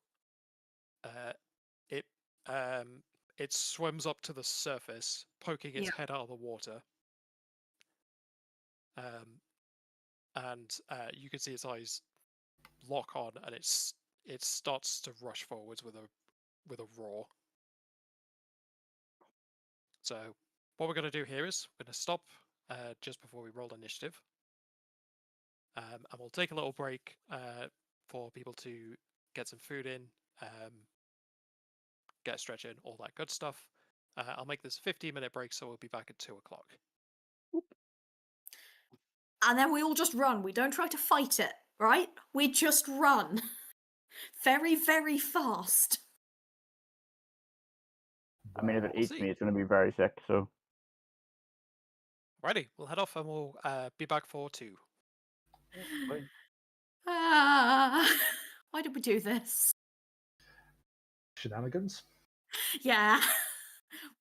For charity. Shinies. But We do it for charity. That too. Charity shenanigans.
Okay, looks like everyone's back.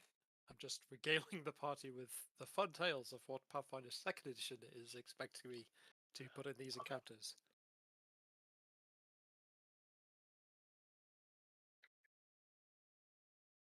Cruelty, malice, and the will to dominate all life.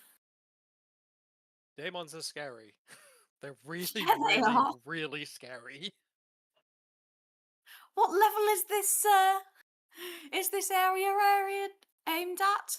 Are we horrifically underleveled, or are the writers just sadistic? Why not both? Both is good. Hi, baby. Good job. Okay, Joe. Speaking of stats, I do need to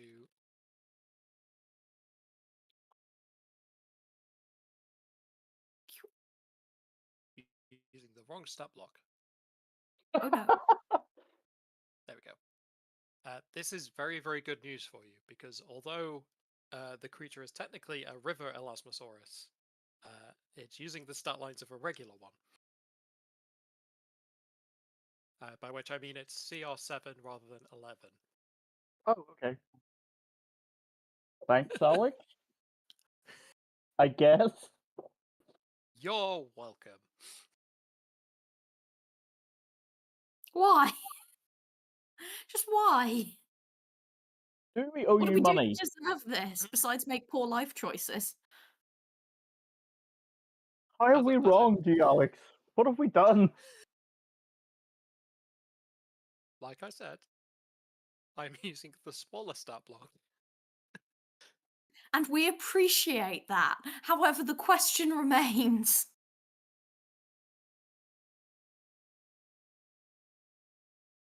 I'll reiterate, daemons are scary. People do not usually meddle with them, and for good reason.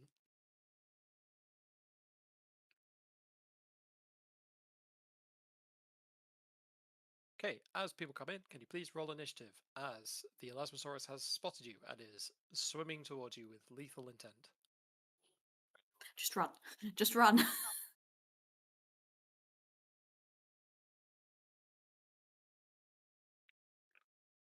My initiative roll's have been absolutely terrible today.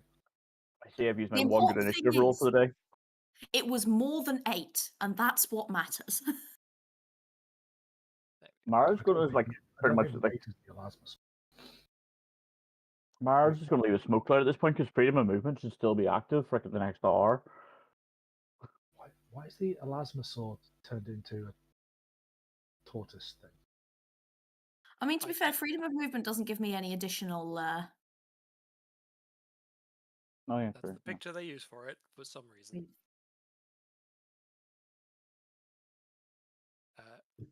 So Gora's gonna plant his feet and ready an axe swing. No, run, run! We agreed we were all running. We've got to go down the steps. Why do we have to go down the steps? Why can't we leave the way we came in?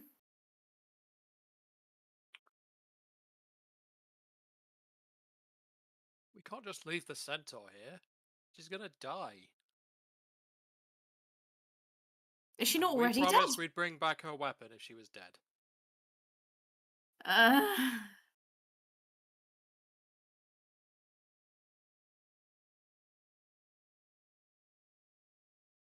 Uh-huh. Yep. Yep. We so did we were promise. fighting the beastie no matter what we did. Why? Why did we do our shenanigans? I am assuming my bulls are mighty strength and bless is worn off by now. Like they only lasted like 8 minutes, so I mean, So the whole they'll be around for shenanigans have this only taken combat. a few rounds. Yeah. They'll last for this combat at least.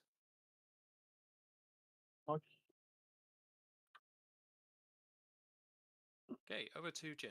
The Lesbosaurus is basically on the surface of the water swimming towards you. Joke. 5, 10, 15, 20. Move to there.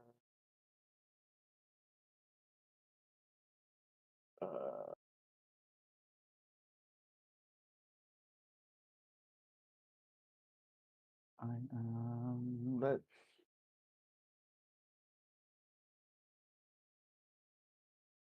Let's try.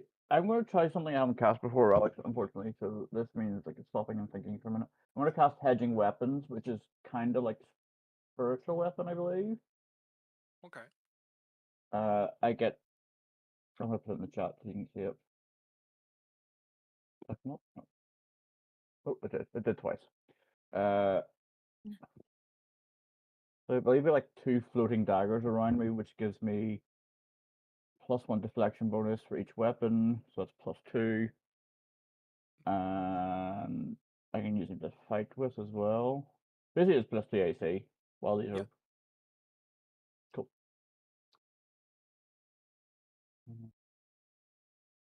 Cool. So like 2 daggers start spiraling around me. Okie over to Mara. I'm going to climb fully out of the water. And then we're going to try something creative. I am going to douse one of my slingshot bullets in some of that lovely wyvern venom I got. And we're going to see if this thing takes poison.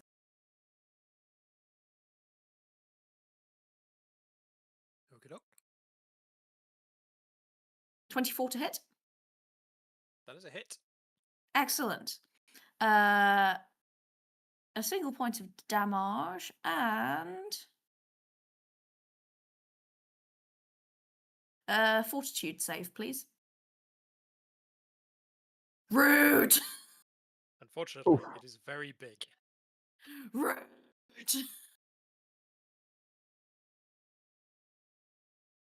It was theoretically able to fail that. Yes. Had to roll a 1 or a 2, but it could. The unfortunate truth of poisoning creatures is if they're really big, it's really hard to poison them. Oh. Sad but true. Well, I regret my choices. Yeah, Gasp. that's all I got. Cries in 3,000 gold down the drain.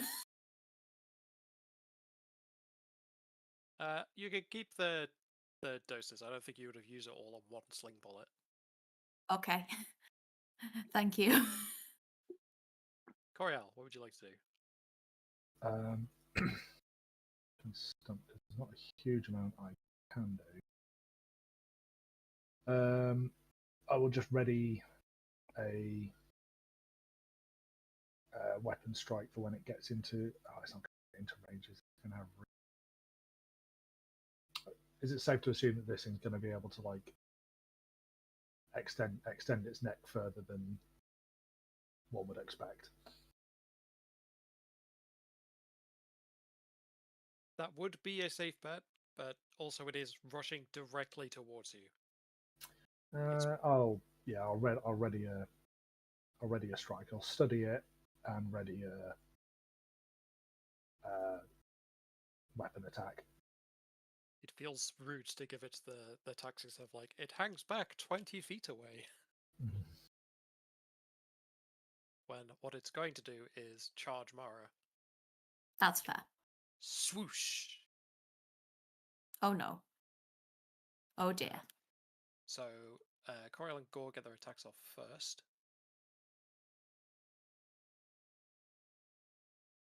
2 hits.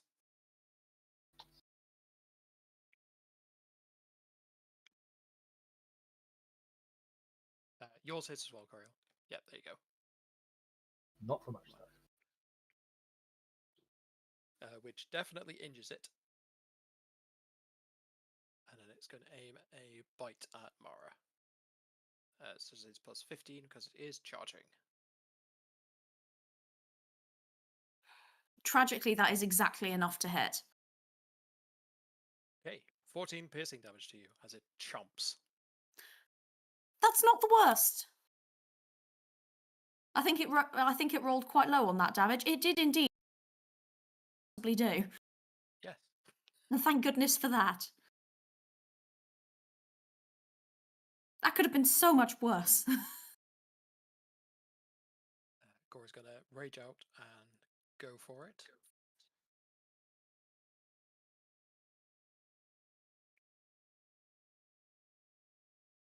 And bite. That is 40.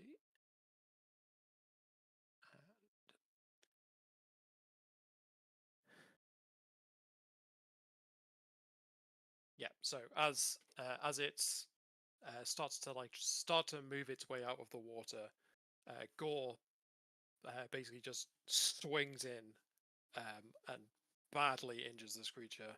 You see blood spurts out into the water, and almost immediately this creature looks like it's losing any impetus it had to fight, as clearly this is not prey. Well, the rest of us debatable. Gore, very much not. Yeah.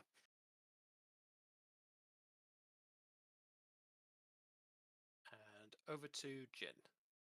Cool. Am I okay to step to here? Can I hit it from here? Yep. Cool. I'll take a swing. I assume it's not phase, so I don't get the +2 bonus. So it's just an ordinary It's me. not being flanked, no. No, if I hit it with first roll problems, it's Fey, is it not? Oh, it's not a Fey. Okay, so it's just a, yeah. I'm still hitting it with the first roll problems, but I don't get the bonuses. Yeah. I love that that's canonically become its name. It makes me so happy. That crit does confirm. Nice. That's pretty much all I'm doing this turn. You successfully clonked it on the head, and it looks very badly injured.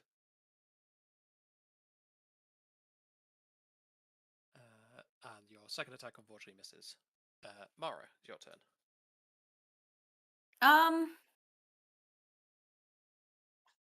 I mean, I can't set it on fire because it's in the water.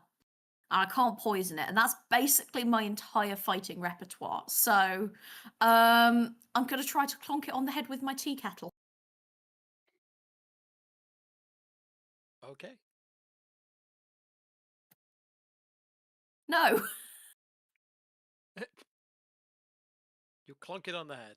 You feel better. Screaming impotently. And Coriel. Okay. I'm just gonna full attack stibbity stabbity.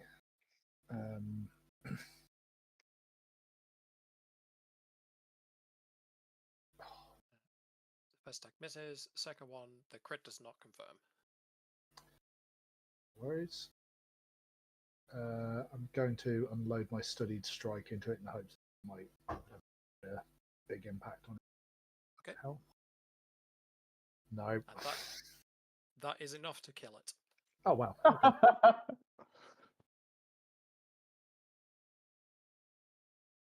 It had 11 hit points left, and you hit it for 12. Amazing.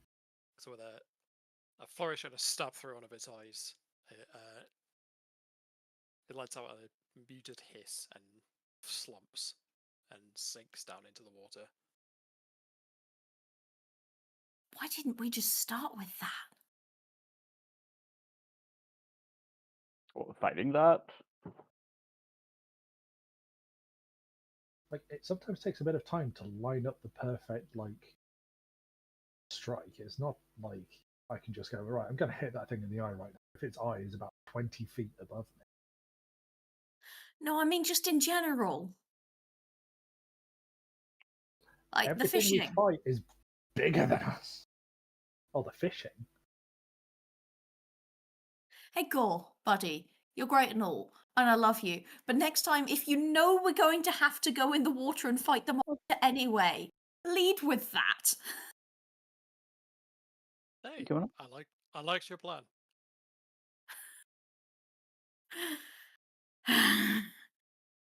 Got cool stuff though. Let's figure out what it does. Yep, give me 2 either spellcraft or knowledge arcana rolls. Definitely knowledge arcana. I have the bare minimum of spellcraft. I'm not very good for either. My rolls don't like me today. I'll have a look, or is it just... Yeah, other people can roll if they have it trained.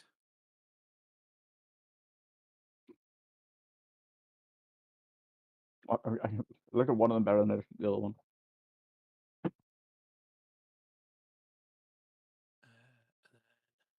Take the 20. I'll happily take the 22. Yeah. Mara's still a bit shaken up from getting chomped on. Jin gets the first and Coriel gets the second.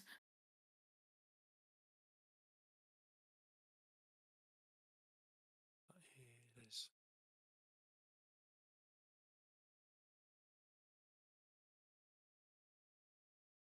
Okay, so Jin is able to identify that this indeed is a silver raven of wondrous power. It is a silver figurine that can, on command, turn into an actual raven, although it is still made of metal. And then, with another command, you're able to send it somewhere with a message. Huh. Oh, so we can't sit on it. I could, it just wouldn't do much other than Yeah, you can. Crush a raven. It would just be a raven with all of the powers and abilities that a regular raven has. They're good for sending messages long distance. And Coriel identifies that the ring is a ring of freedom of movement. Didn't do that guy much good, obviously. Well, he managed to walk to the bottom of the water. True. He might just have run out of air.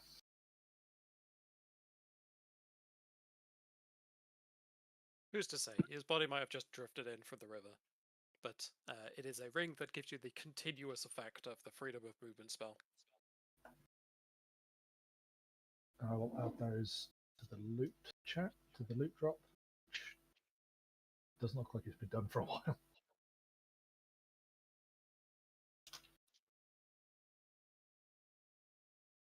I mean, who would benefit? I think Coriel or Gore would benefit from the ring.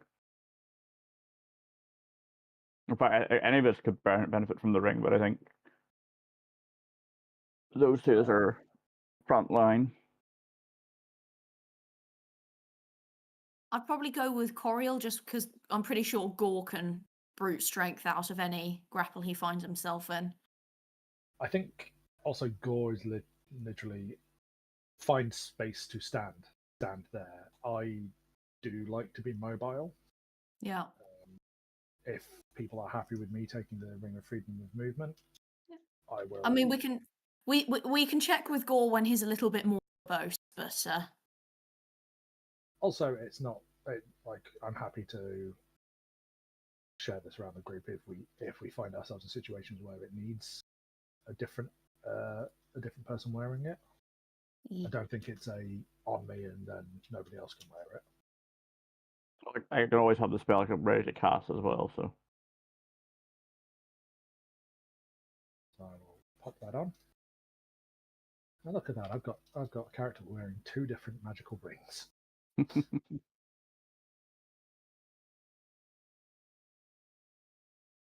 so as things settle down, you can see a set of stairs that descend down. It looks like this was kind of part of a tunnel that has since flooded from outside. The stairs lead down and then north.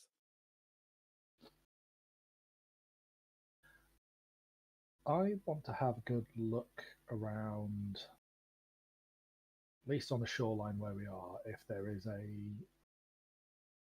any sign of like a mechanism or something that might potentially lower the water level or stop the water flowing in or something? Give me a perception check.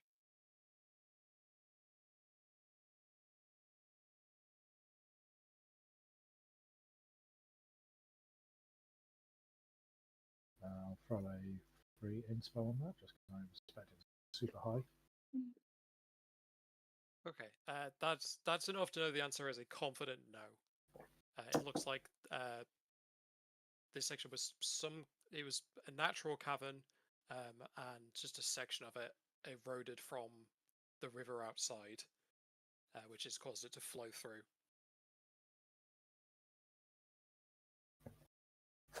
Okay. Well, the only place that isn't a definite dead end is in the blackness off here. But I think the water's coming from this. That's leading down from the water.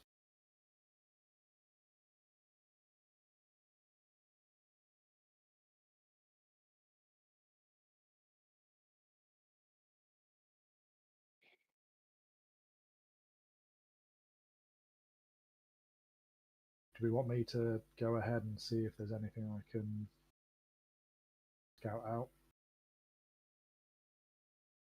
All right. Yeah, but don't like. How long do you want us to give you before we come either looking for you or give up on you? It's the not to be too morbid about it. I don't think I can hold my breath for an extremely long amount of time. So like, give me like a minute. Okay. I'll start descending into the water. That's a very expensive ring. Yikes. Okay, do you have any light source on you, Coriel? I believe that the light spell is still on me. Yeah. Okay. Should be. 5, 10. Yeah, it lasts an hour and 20 minutes at my level. So, you start to like half descend, half sink into the steps into the water, and they start to lead off towards a tunnel. So I now have a permanent freedom of movement effect on me, so I think I Oh. can just walk down those steps, can't I? You can indeed. You can see that there's it's about 10-foot wide corridor. And although you can't see very far ahead of you from the kind of water conditions, you do see it's a straight path forwards.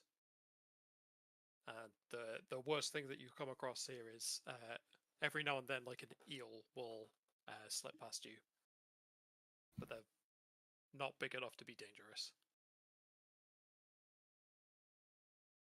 I will turn back around and at least get to a point where my head is above water.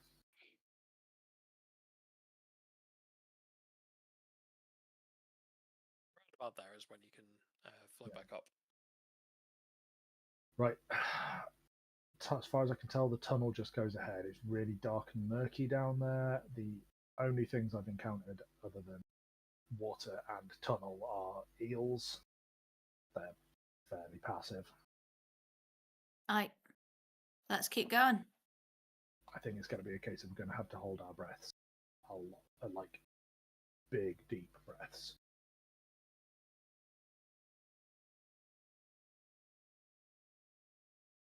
And I'm assuming it's around now that everything like the mutagen wears off. Yeah. Yeah. Goodbye, buffs. I hardly knew thee.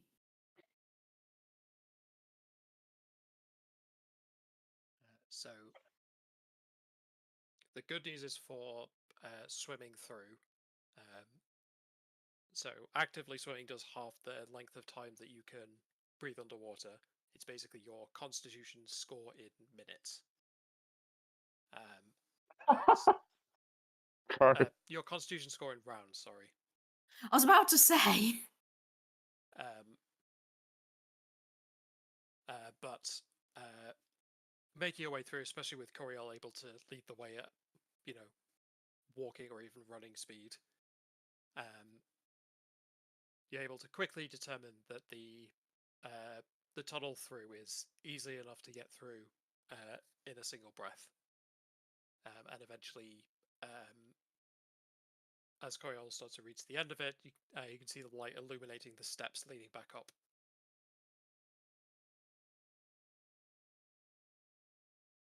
Okay, let go.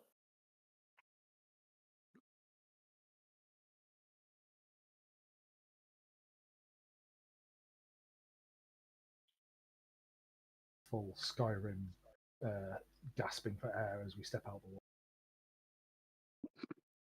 It's not pretty. This oddly shaped chamber has a set of stairs that you've just walked up from, and another set of stairs descending to a bronze double door.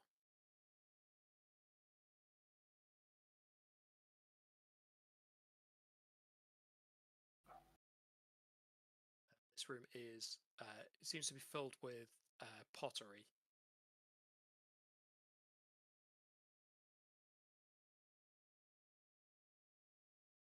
Some elaborate Temptation. pieces painted primarily in black and white and depicting lotus flowers, cities, and one-eyed humanoids engaged in everything from worship to fighting to athletic contests.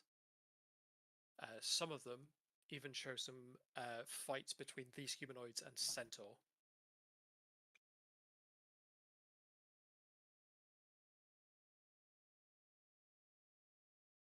Do the pots look sealed or just like empty pots lying everywhere? It doesn't appear that there's anything in them. They're similar to that Greek style of pottery where they're like a means of depicting something. It doesn't appear that there's anything inside them. So we can't go full Legend of Zelda. I mean, you can. There's nothing stopping you.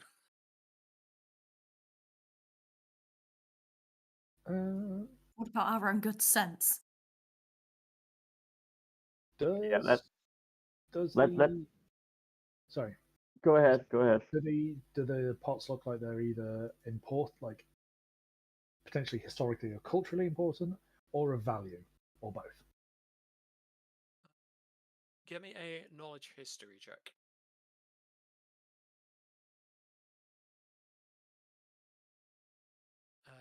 Nerd.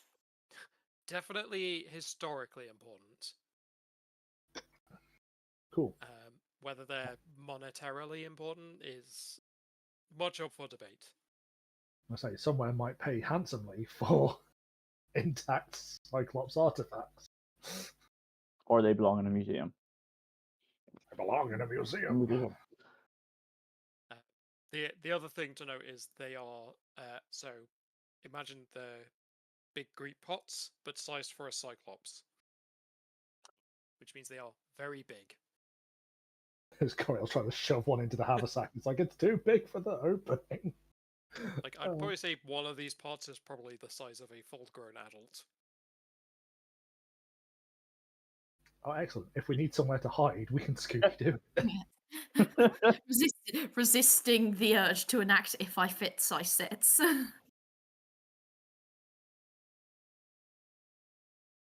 you had a Yes, Mara stuck in a pot recently? If so, call. there doesn't appear to be anything else of note in this room. There's another set of stairs that starts to lead down, and you can see a set of bronze double doors at the end. That Okay. feels important. Do we want me to have a quick recce? Yep.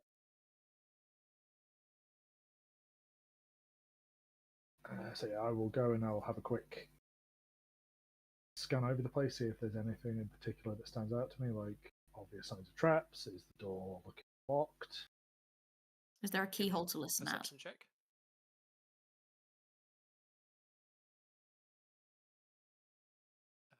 So you don't see any trap mechanism here, and the doors do not appear to be locked. They're just heavy.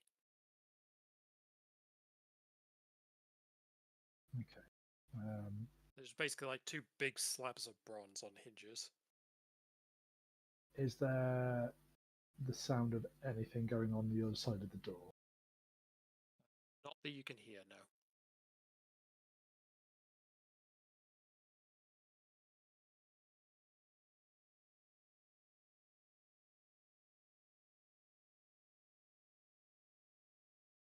I'm gonna take my last extract of heightened awareness.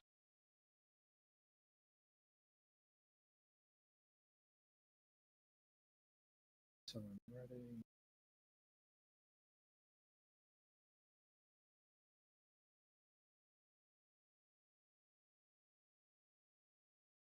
Okay. If I push the doors gently, do they? Obviously, you say they're heavy. Is it something that is very much like if I put my weight on it? Is it like yeah, I'm not shifting these, or They do have give to them. It's just like it takes a bit of effort, but you can push them open. okay? Otherwise, I was going to say like get Gore to give them a shove. Let's open this up.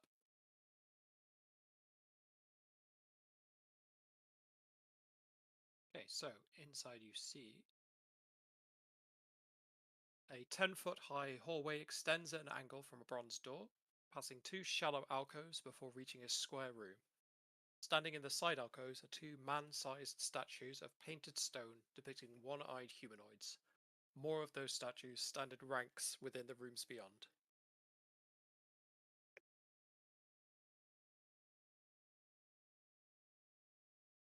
So you, so these two little grey bits on the map, you can see they are Statues. yeah, statues of Cyclops, but they are the size of people rather than Cyclops. And then you can probably just about catch the edge of more of them in the room ahead. And the thing that looks like a portcullis type setup. Speaking of which, yes, give me a perception check as you look through.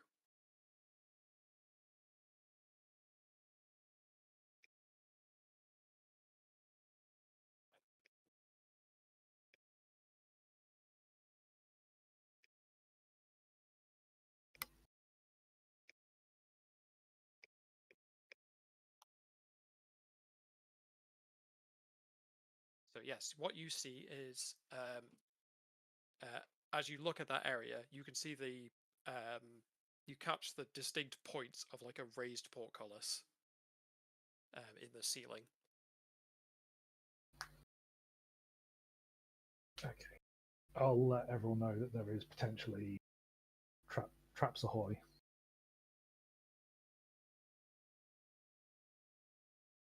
Yeah, you do not see a mechanism that would activate it.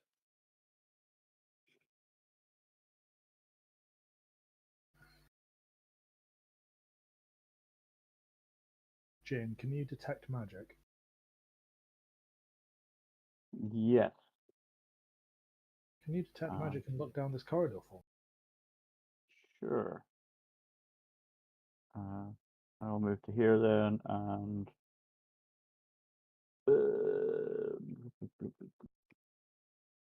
what do I need to roll for that?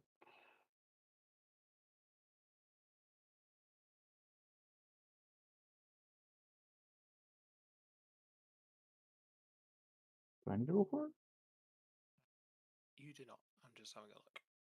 Oh, so the longer I decide, the more rounds I decide to take, the more information I get, I think. Yeah. Cool. I will like Charles Xavier for as long as I can then, and like go wow, wow, wow, wow. So you cast your sight down, and there's no sign of a magical aura in the area you can see. Not picking up anything magical as far as I can see. Okay. So I'll carefully scoot down, and where the portcullis is, I'll have another check to see if I can find any trigger mechanisms. Yep, give me another check. My paranoia has gone through the roof. You don't see a mechanism that raises or lowers it. Oh, that concerns so deeply.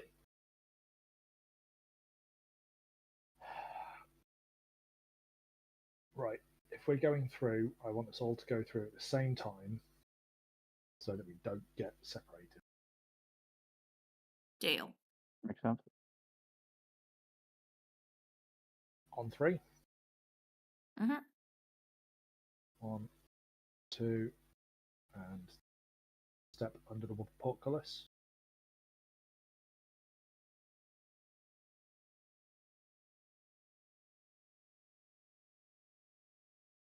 Okay. You step through.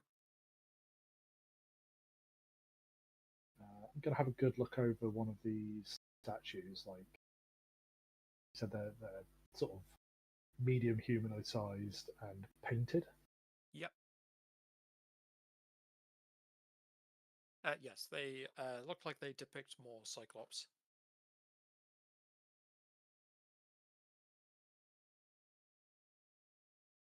And there's a statuary.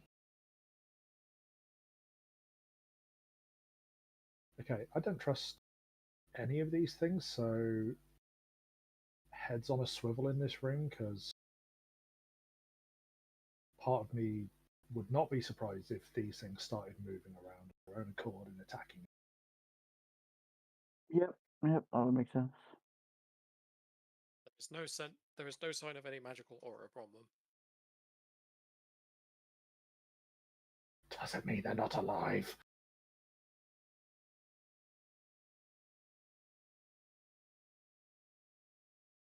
Yes, they might not be magical. They might be gargoyles or something with disguised appearance, or whatever the thing is that they're indistinguishable from stone until they move.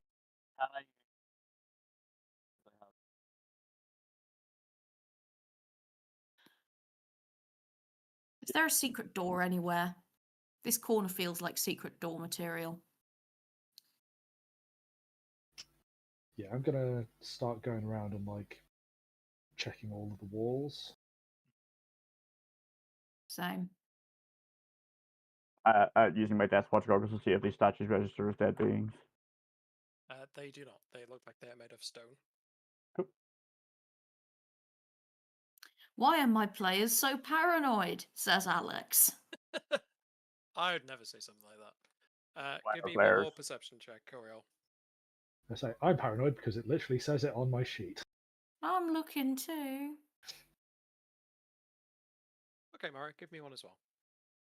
Never mind. Maru was also there. That's a 4. Okay. Why are my dice being mean to me? Have you made any offerings to the dice gods recently? My sleep, my sanity, and several drops of my own blood. Not enough. So, Coriel, as you're going through, you notice 2 major things as you're looking around. As the first is that you notice that this is a door. Yeah. And the second is that there are, it appears to be a total of 16 circular doors on the ceiling of this room. Are they exactly above where the statues are?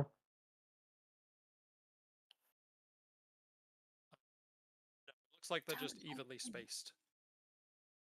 I don't like that at all. The statue next to me, if I push it, does it move?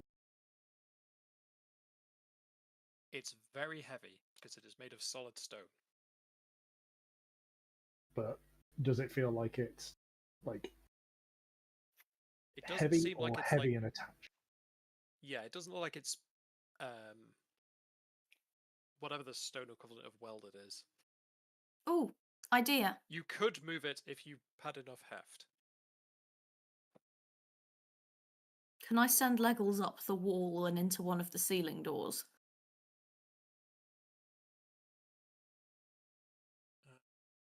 It's certainly something it could do.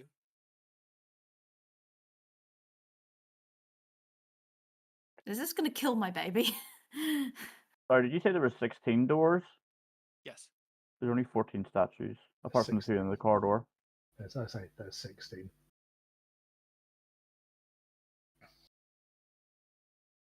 Okay. Go have a very quick look at what is in the holes and then come straight back.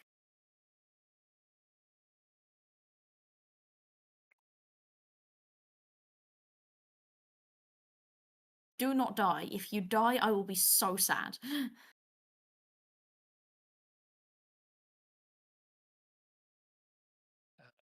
So Legolas dutifully crawls up one of the walls and then starts to head over onto the ceiling. Makes its way towards the closest one of the circular sections on the ceiling and hovers near the edge of it, and then tentatively starts to walk over on top of it, and nothing seems to happen. Okay, and there's no like side cracks or anything that he could slip through. It doesn't seem so, no. Okay, come straight back. Come back. Okay. If we're making a Let's- run for it, which direction are we all going? Are we going back up the corridor? The way we know the exit is. Just checking. We don't want all running different directions. So, given there's only one true exit, I Yeah. don't think that we're going to scatter too badly.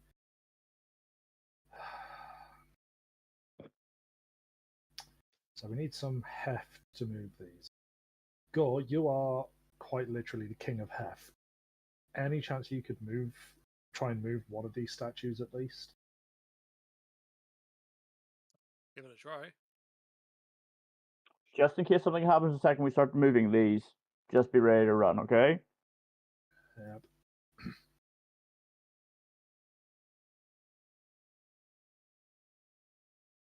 You have had the same idea, I see. Good work. Gore brace and then kind of look over and wait for a signal. Everybody?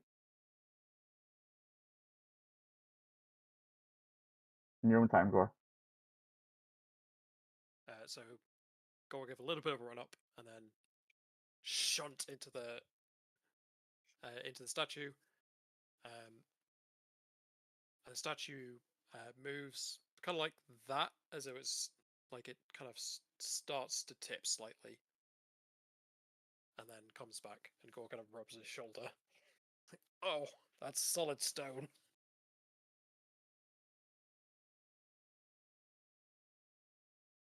Hmm. So are these 16 doors like in like a 4x4 grid above us, or They're just evenly spaced throughout the ceiling. That would suggest like a grid pattern. And I'm guessing the statue didn't move. Not really, no. okay? You said you found another door out of here. Let's see where that leads, because this could just be some sort of disposal room, maybe. Do Gonna these go statues all over look identical? The painting on them looks very similar. I'll say they're not identical, but they're very similar. I'm gonna head over to where I think the secret door is, and like, is there any like obvious method or mechanism for opening, or is it like a panel that looks like, oh, you need to find a specific thing to make it open?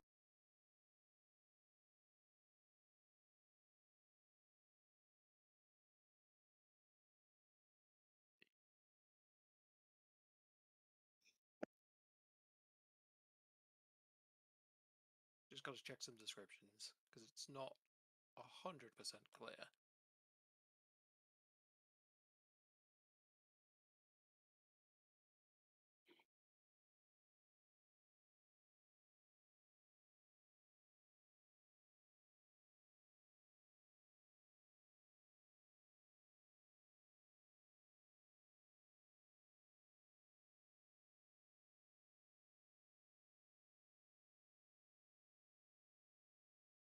It looks like one that is just pushed open.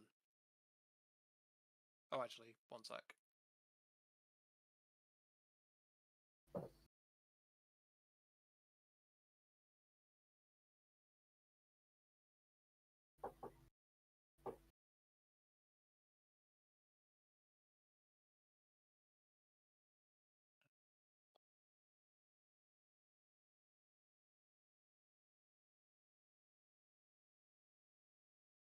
is very weirdly worded. Bear with me.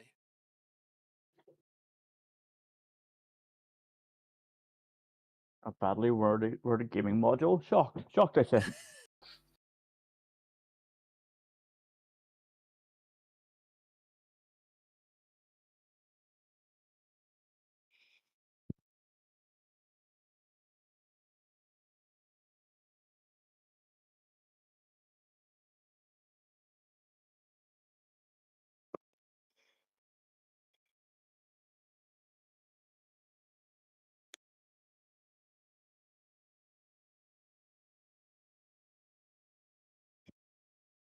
Okay, it does appear that it's just one to be pushed open.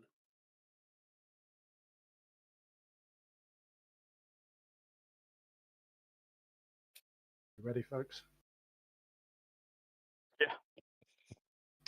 Okay, and I will push open the secret door. Okay. It's happening. Oh no. Oh dear. We're going to Again. put you into initiative order to for this one, because a lot of things are about to happen very quickly. That's never a good sign. The initiative tracker just appearing out of nowhere.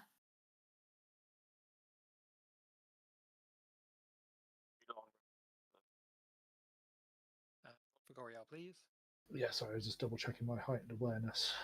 See if it was if it's an option to dispel it for the initiative bonus. You don't need it. Yeah, I'm good. I am strongly bringing up the rear in this one, which is fine.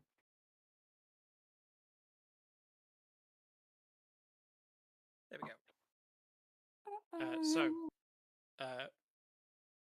all as part of the same mechanism, a lot of things happen. So the door opens, and the portcullis that is behind it and the one that you spotted on your way in both slam down. The second thing that happens is all 16 of the hidden doors that you spotted in the ceiling open simultaneously. Freddy comes down. Balloons. And they are filled it and water starts flooding into the room. And the third thing that happens is the walls at the alcoves behind you click, move backwards, and slide downwards.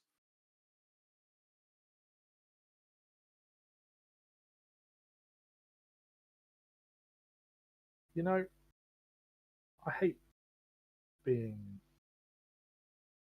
right sometimes.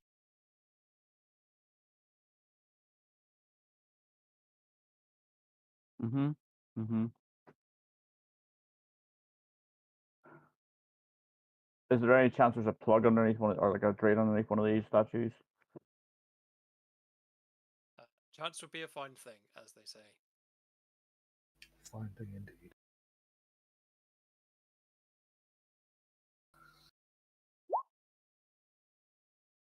No. No, Alex. Bad. That is so incredibly rude. Just really rude. So Gore's going to rush ahead. And then let's see how he does with trying to lift it.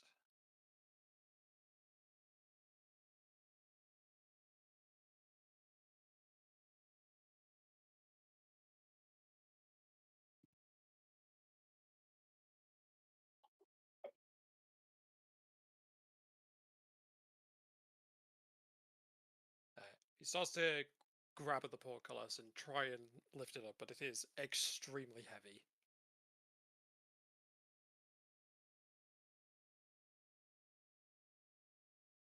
Both of these portcullises are made of bronze, for what it's worth.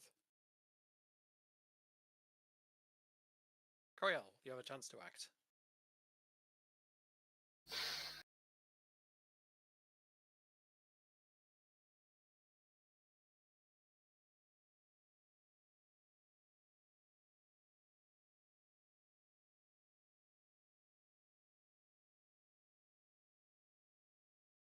There's no way in. There's snowball's chance in hell of lifting portcullis.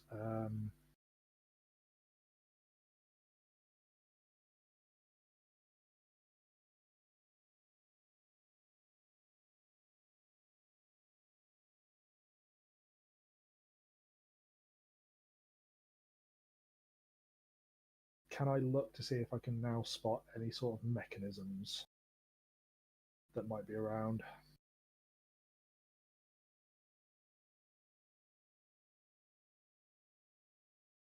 If there's anything for like the portcullis mechanisms.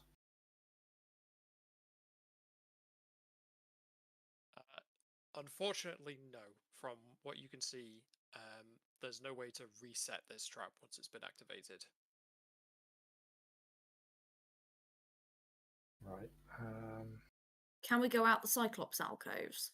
Is that something worth was- exploring? Just about to go look at them.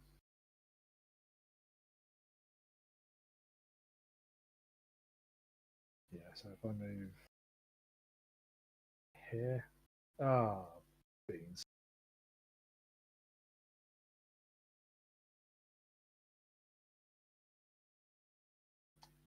Yeah. So I will like dart over there and just be like, company.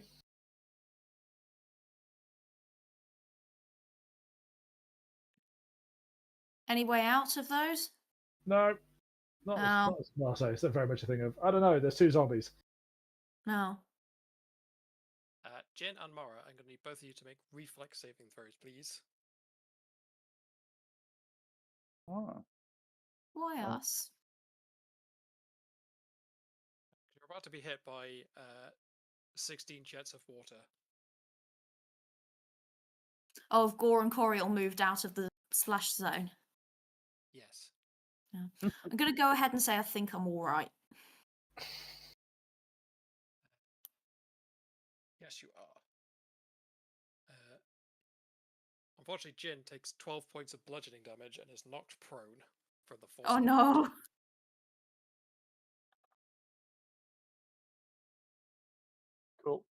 Cool.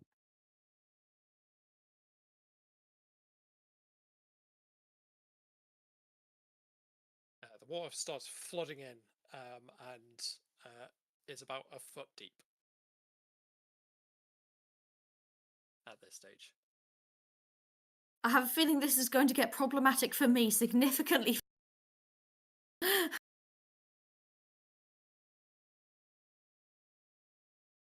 Yeah. Can I clarify something, Alex? Is this where Coriel is? Is that up a slope from us, or is that like all flat? It is basically flat. Okay. And the two portcullises are open, or sorry, they're graded portcullises, or it's like a wall that's come down. They are they're portcullises. So the water's flowing out through them. Yes. Okay, so the room shouldn't fill with water, but it's just a lot of water. Okay. That's good. Unless I'm missing something.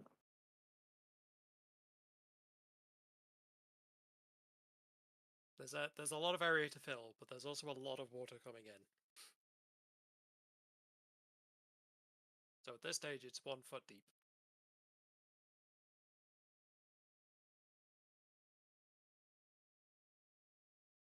Okay, Mara, it is your turn. Hello, yes, I would like to no longer be in this death box. Do I think there is any way I can actually help?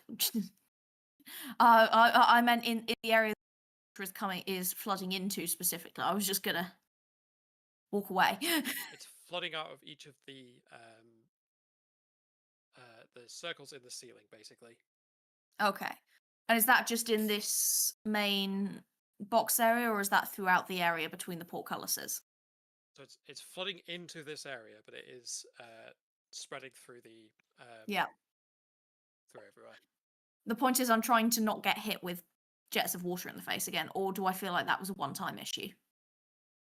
That is continuous as long as you're in this little square room. Yep.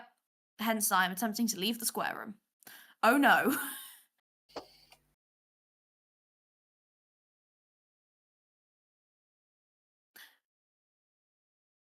I dash in order to be out of the square room. I see cyclopses. Oh no.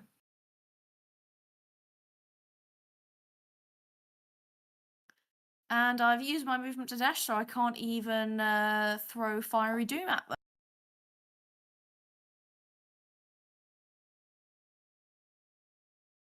I don't think there's anything I can do in this situation. Except stand here and wait for the end times. I'm going to step back another square. Do I think there is any way that we might be able to leave once the Cyclopses have vacated this space, or is it very much closed alcove? From what you can see, they appear to be closed alcoves. Beans. The two Cyclopses in unison drawl out those same words you heard from the one in the first room, where it's like something along the lines of "no kill, don't kill, killant," and they start shambling forwards. But that's all they can do. Okay, I have one more idea for how we get out of here. We wait for the room to fill and we swim up the water hole.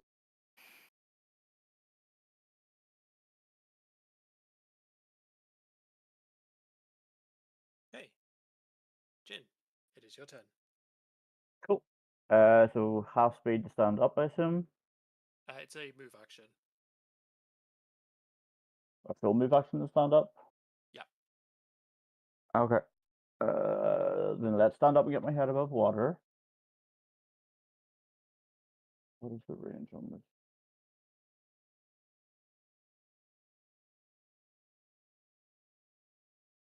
I think it's 30 feet. It is 30 feet. Let me see.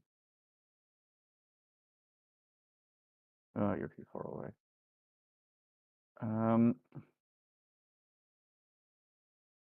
Okay. Let's just then dash to go 5, 10, 15, 20 and try and get out of the room a bit more.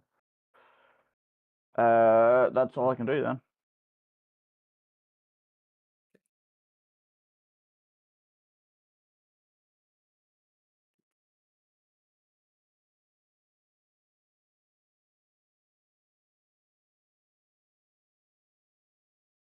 Gory's working with a +2 on this one.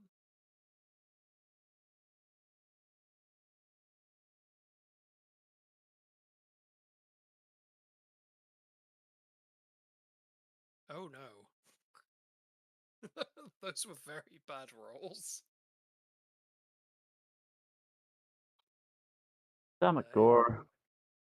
He's trying to lift up the portcullis, but it's not going well. Leave it and come this way. Hey, do we have any of them reroll? You have plenty of them, yes. All those in favour of spending one on Gore right now? Yeah. Sure. Yes, please.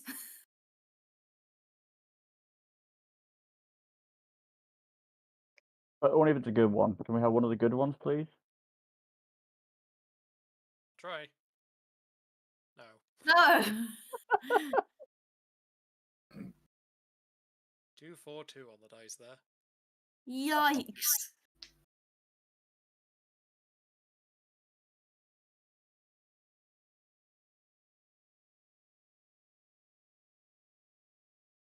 Okay. Coriel, it is your turn. I'm going to drink my extract of Cat's Grace. And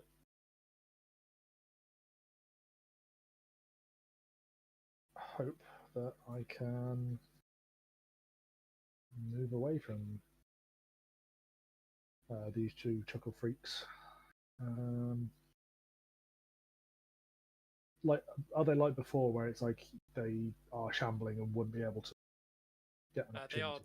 they are staggered. Is the condition they're under, so they wouldn't be able to make attacks of opportunity. Let's have a thought, actually, could I attempt to sense motive and figure out what it is they're trying to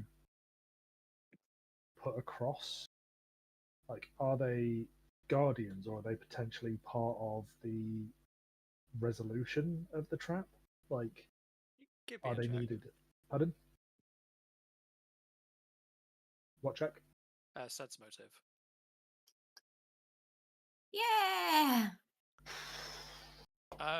So from context and how they seem to be acting, your best guess is that they're under orders not to kill.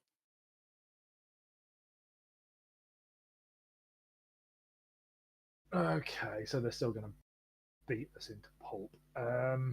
If they bludgeon us unconscious underwater, the water will do the killing. Yeah. If I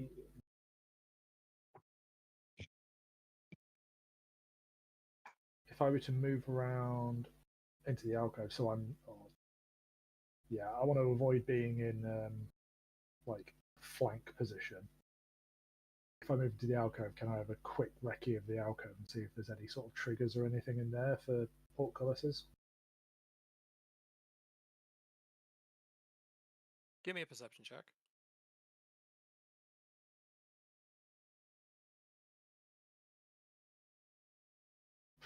Like that. A confident no on that one. Looks like the only mechanisms that were there were on the statues on either side of the alcove, which would open the doors. Okay, so I will communicate to the others like no mechanisms here. These two things aren't going to kill us, but that feels like a moot point. Oh, wait, idea.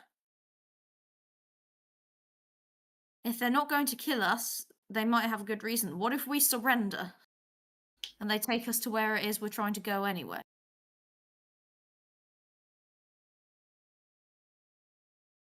It might be a last ditch option if everything else goes wrong. I don't know if they're smart enough for that. I'll say from your sense motive, when I say they won't kill you, it's they'll beat you unconscious and then take you with them. Yeah, Aye. I think it's going to be we're dragged there, and consciousness is not a requirement. Got it. Never mind.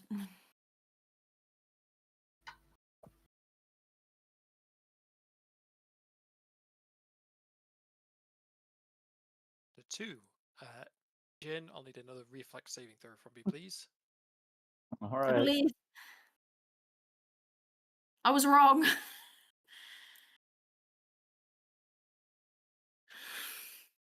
So you take 8 bludgeoning damage from the water flooding in. Bloody. And also, Die by water. as the flooding continues, fish stop dropping out through the pipes. And then a very distressed eel slams into the main room. Oh, hell no.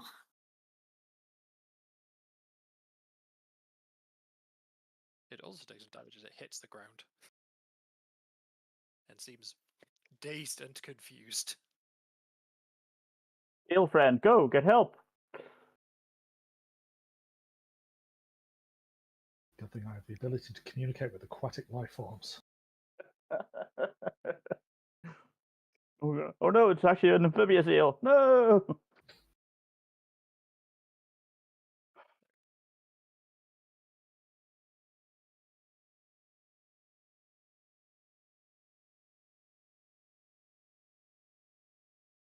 The eel rolled higher than initiative on me. Jeez.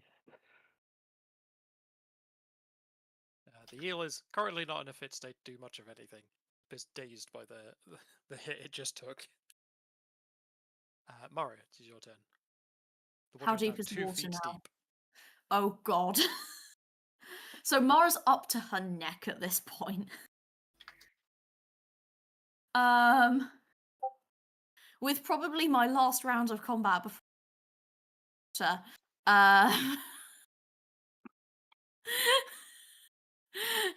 sorry, just spotted the meme that Johnny has put in the private chat. Honestly, I think anyone on the stream deserves.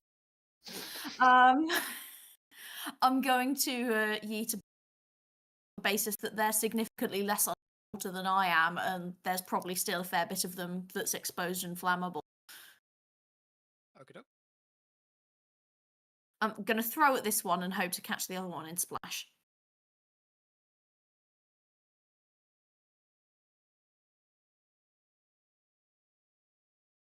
$16 versus touch. That hits. That touch AC is single digits. Glorious. I clicked on the wrong thing. That was just the attack. I need the damage. I'm going to click it again, but please ignore the hit. Or don't. It's better. Oh, yikes on the damage. Oh, that's just rude. One pass, one failed. One that got the full whack is on fire, although he is underwater, so I think he could arguably have been doused with at least 2 gallons. Only his feet. He's standing in it. Yeah, alright. He needs to do like the Ent in 2 Towers. Anything else with your turn? Heinous halfling swear words.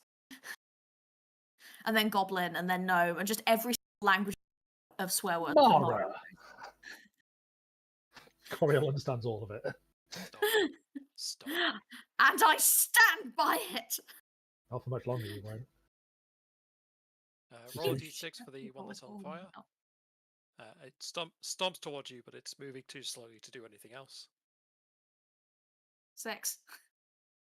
Nice. That's my buddy over here. And the other one's going to aim a slam at Coriel. I will. What's my parry. That's what I was after.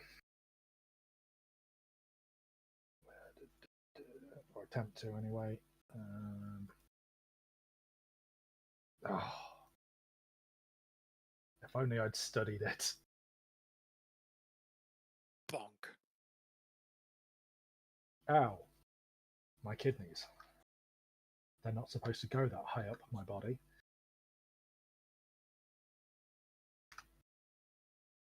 Oh, that's a lot of damage. Oh, yikes. They're These very things slow, but they hit very hard. Yeah. I don't think they can physically miss me. Oh, boy. Okay, Jin, this is your turn. I'm going to use my movement to stand up, and then I'm going to channel divinity and target the undead and do 4d6 damage to all the undead within 30 feet of me. Glorious. That'll be 15 damage to both of the zombies. Yep, they get to make saves.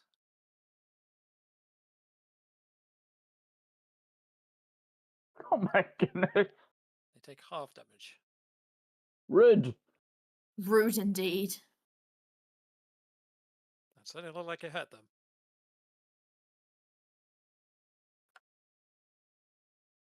That's all I can do. I'm just going to get ready for the next dunking.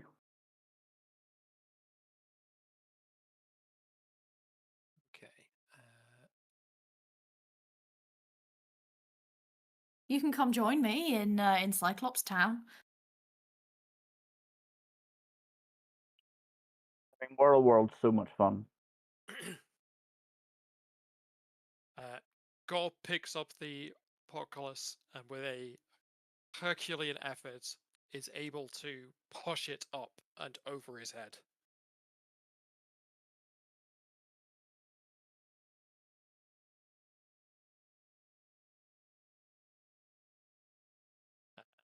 And Can I relay the Gorge at the portcullis open?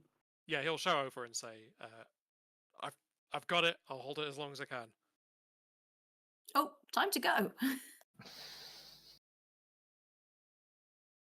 Does it look like the water's now flowing out where the portcullis was? So it looks like it was flowing through Yeah, portcullis. yeah. It wasn't solid. So it's still about 2 feet deep at the minute. Okay, over to Coriel.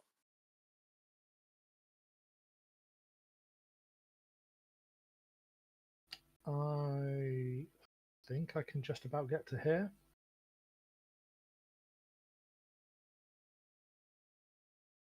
It's like it. So I will absolutely just make boots and run.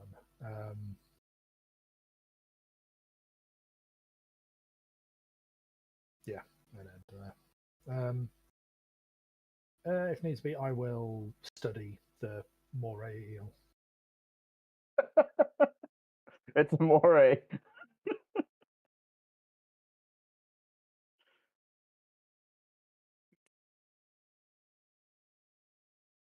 Do I have your permission to transfer your little ditty to the chat visible to viewers? By all means. No, make them pay for it. Make Yeah, paywall, paywall. Put a Uh, paywall on my genius. So at this stage, you know where the water's coming from, so you are able to avoid being knocked over by it. But the water is now 3 feet deep.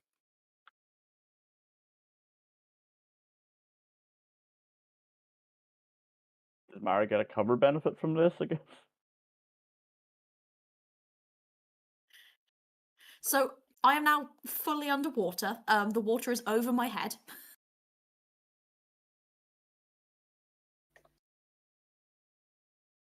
Can swim? Question mark. 5-foot swim speed. It's So you fine. can, I have a plan.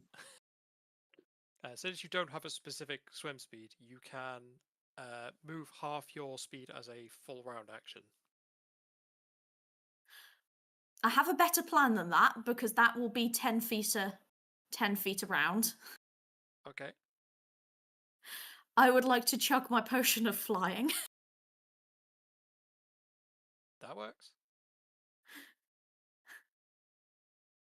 So it's a swift action to retrieve it from the handy haversack. A main action to drink it, but then I can ascend out of the water and fly 6. Okay, up. Like a salmon leaping. Bye!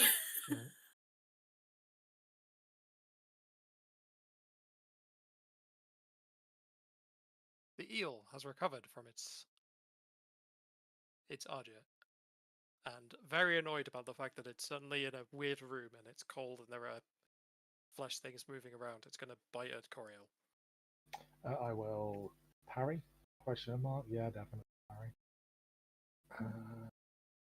That's the last of my panache for the day. Hope I get some critical hits and replenish that.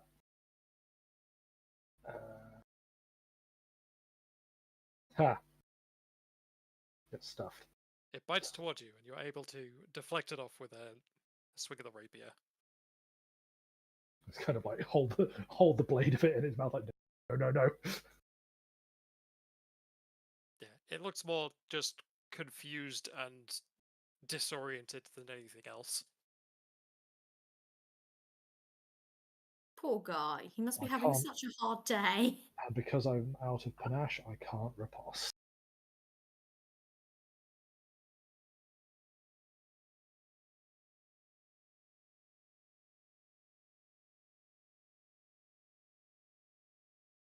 Cyclops stomp towards you.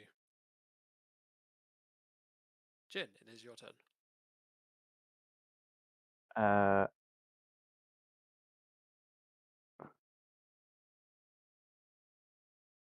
Am I going to take damage from stepping away from them? Is that a... No, they're They too look slow too to slow respond. to, yeah.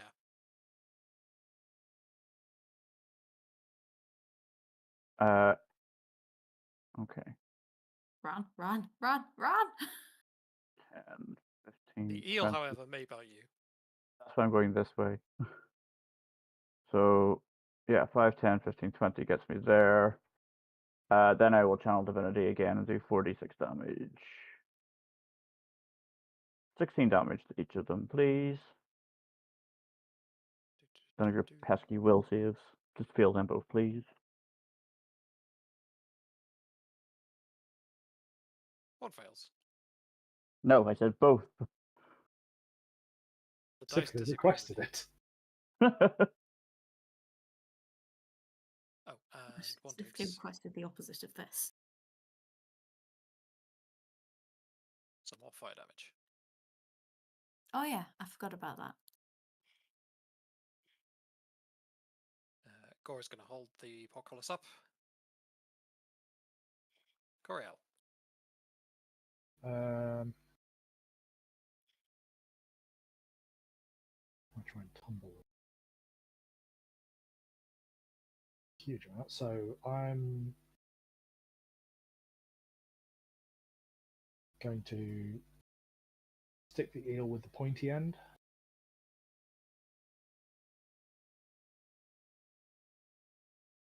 $23 hit it. That's a hit. What he done it? That almost bloodies it. And then I'm going to make legs. 6 get through the. Actually, before I disappear, can I make that my studied strike? Yeah, certainly.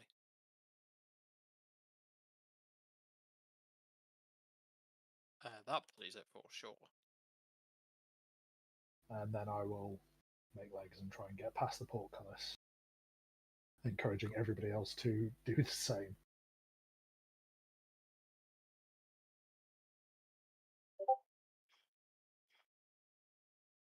Water is now 4 foot deep. What do you think I used the 3rd level infusion for? Alright, it is your turn. Bye. In fact, I'll move a little bit further out so there's space for Jin to. Thanks. I'll probably turn and hurl a final.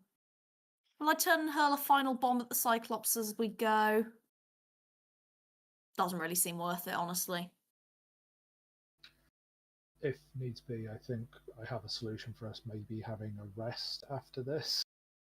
I think we'll need it. Oh yes, please. So Like feel free to chuck a bomb. All right then. In that case, yeet.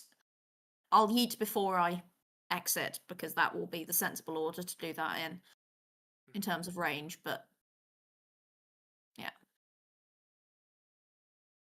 25 for that much fire. That is a And hit, again, unsurprisingly. yes, and deck saves both fail. More fire.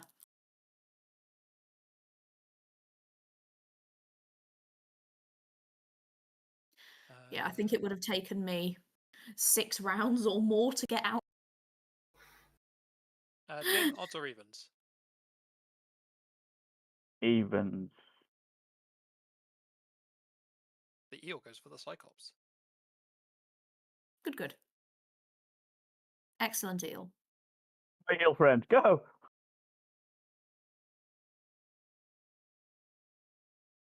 And takes its head off. It's spirally, like Pharasma. That's why it likes me. It takes its head off and drags it down under the water. Good deal. The other one starts lumbering forwards.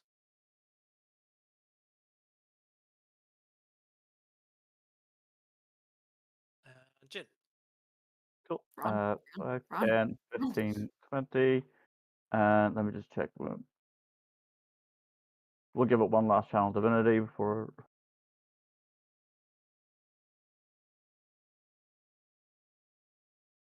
For 16 damage. It's bloodied, but it's still coming for you. And then like tap Gore on the shoulder that Roll through. We'll step through to the other side, and the portcullis slams down. Are these steps going upwards? Yes.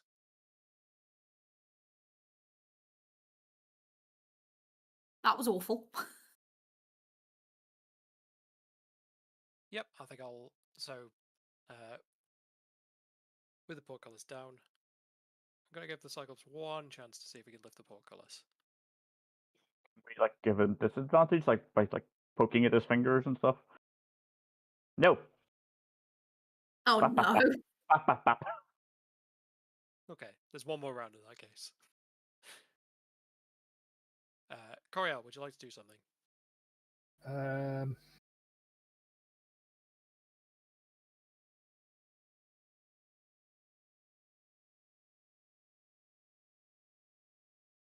I will throw an acid flask.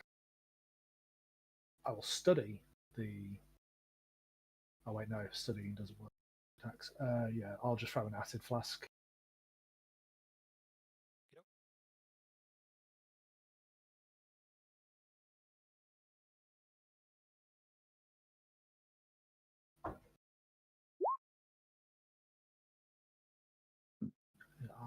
Acid flasks, they ranged touch.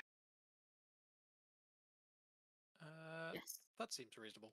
Yeah. Splash weapons, I believe, are pretty much always touch. Yeah.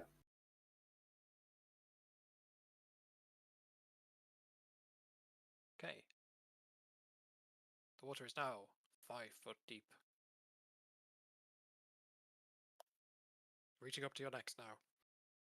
Apart from Mara, who is 10 foot off the ground. So I will Yeah, throw because that. I Well, got say. fully enveloped earlier. Oh yeah, that would yeah. So it's not. Okay, Mara. Eat bomb. Yeah. Dex save, please. That's not enough. 31 points of fire damage. Oh, that reminds me. He was already on it. No, it was the other one that had been thoroughly set on fire, so no fire damage till now for him. The eel will come in from behind. Oh my god. Oh my god! No! Chair. And it's the eel with the steel chair. Give me a d6 roll for his fire damage.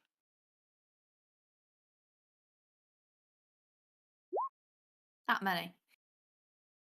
So the Cyclops grabs the portcullis in a giant hand and pulls it upwards. And then the strain of all the damage it's taken causes its arm to just detach from its shoulder. And it falls back into a heap. I love bombs!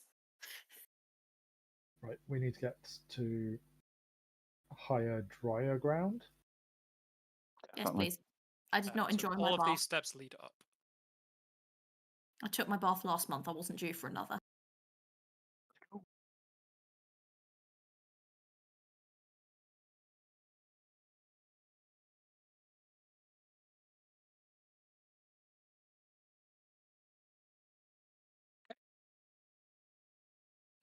So by the time you're at the top of the stairs here,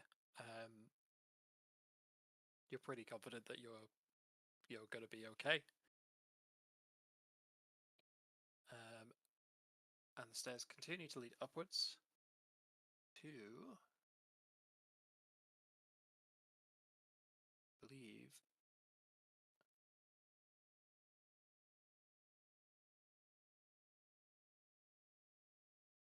one on the next map.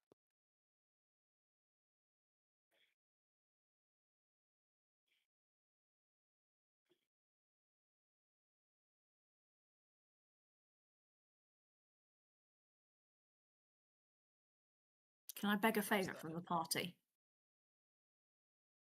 Can we send the Raven to the Pestilence Demon with the message, "We are here to talk to you about your plague's extended warranty"? Like if all hope is lost and that we have nothing else to do, then yes, we can send a message trolling the demon. Amazing. Until There we then, go. until So then, let's- I I'll have set you up on this map so that you're in the right place. But you are out of the literal water and proverbial fire. Good. As you emerge outwards into a safe-looking corridor. And that is where we'll end things for this session. Because my final move was going to be if we can get somewhere relatively secure, we can. I've got the scroll of Tiny Hut. So, congratulations, you have survived the first level of Mordecai's Tomb.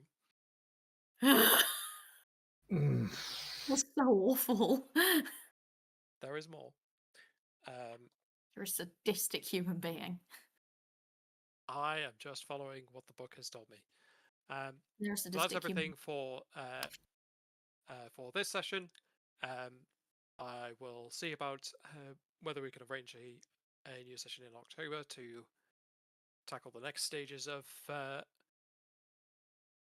Mordecai's Tomb. I do apologize for how immediately lethal it was. The first room was my bad, unfortunately. So I will endeavour to make sure that it's not unfairly lethal, let's say. But that's everything for us for this time around.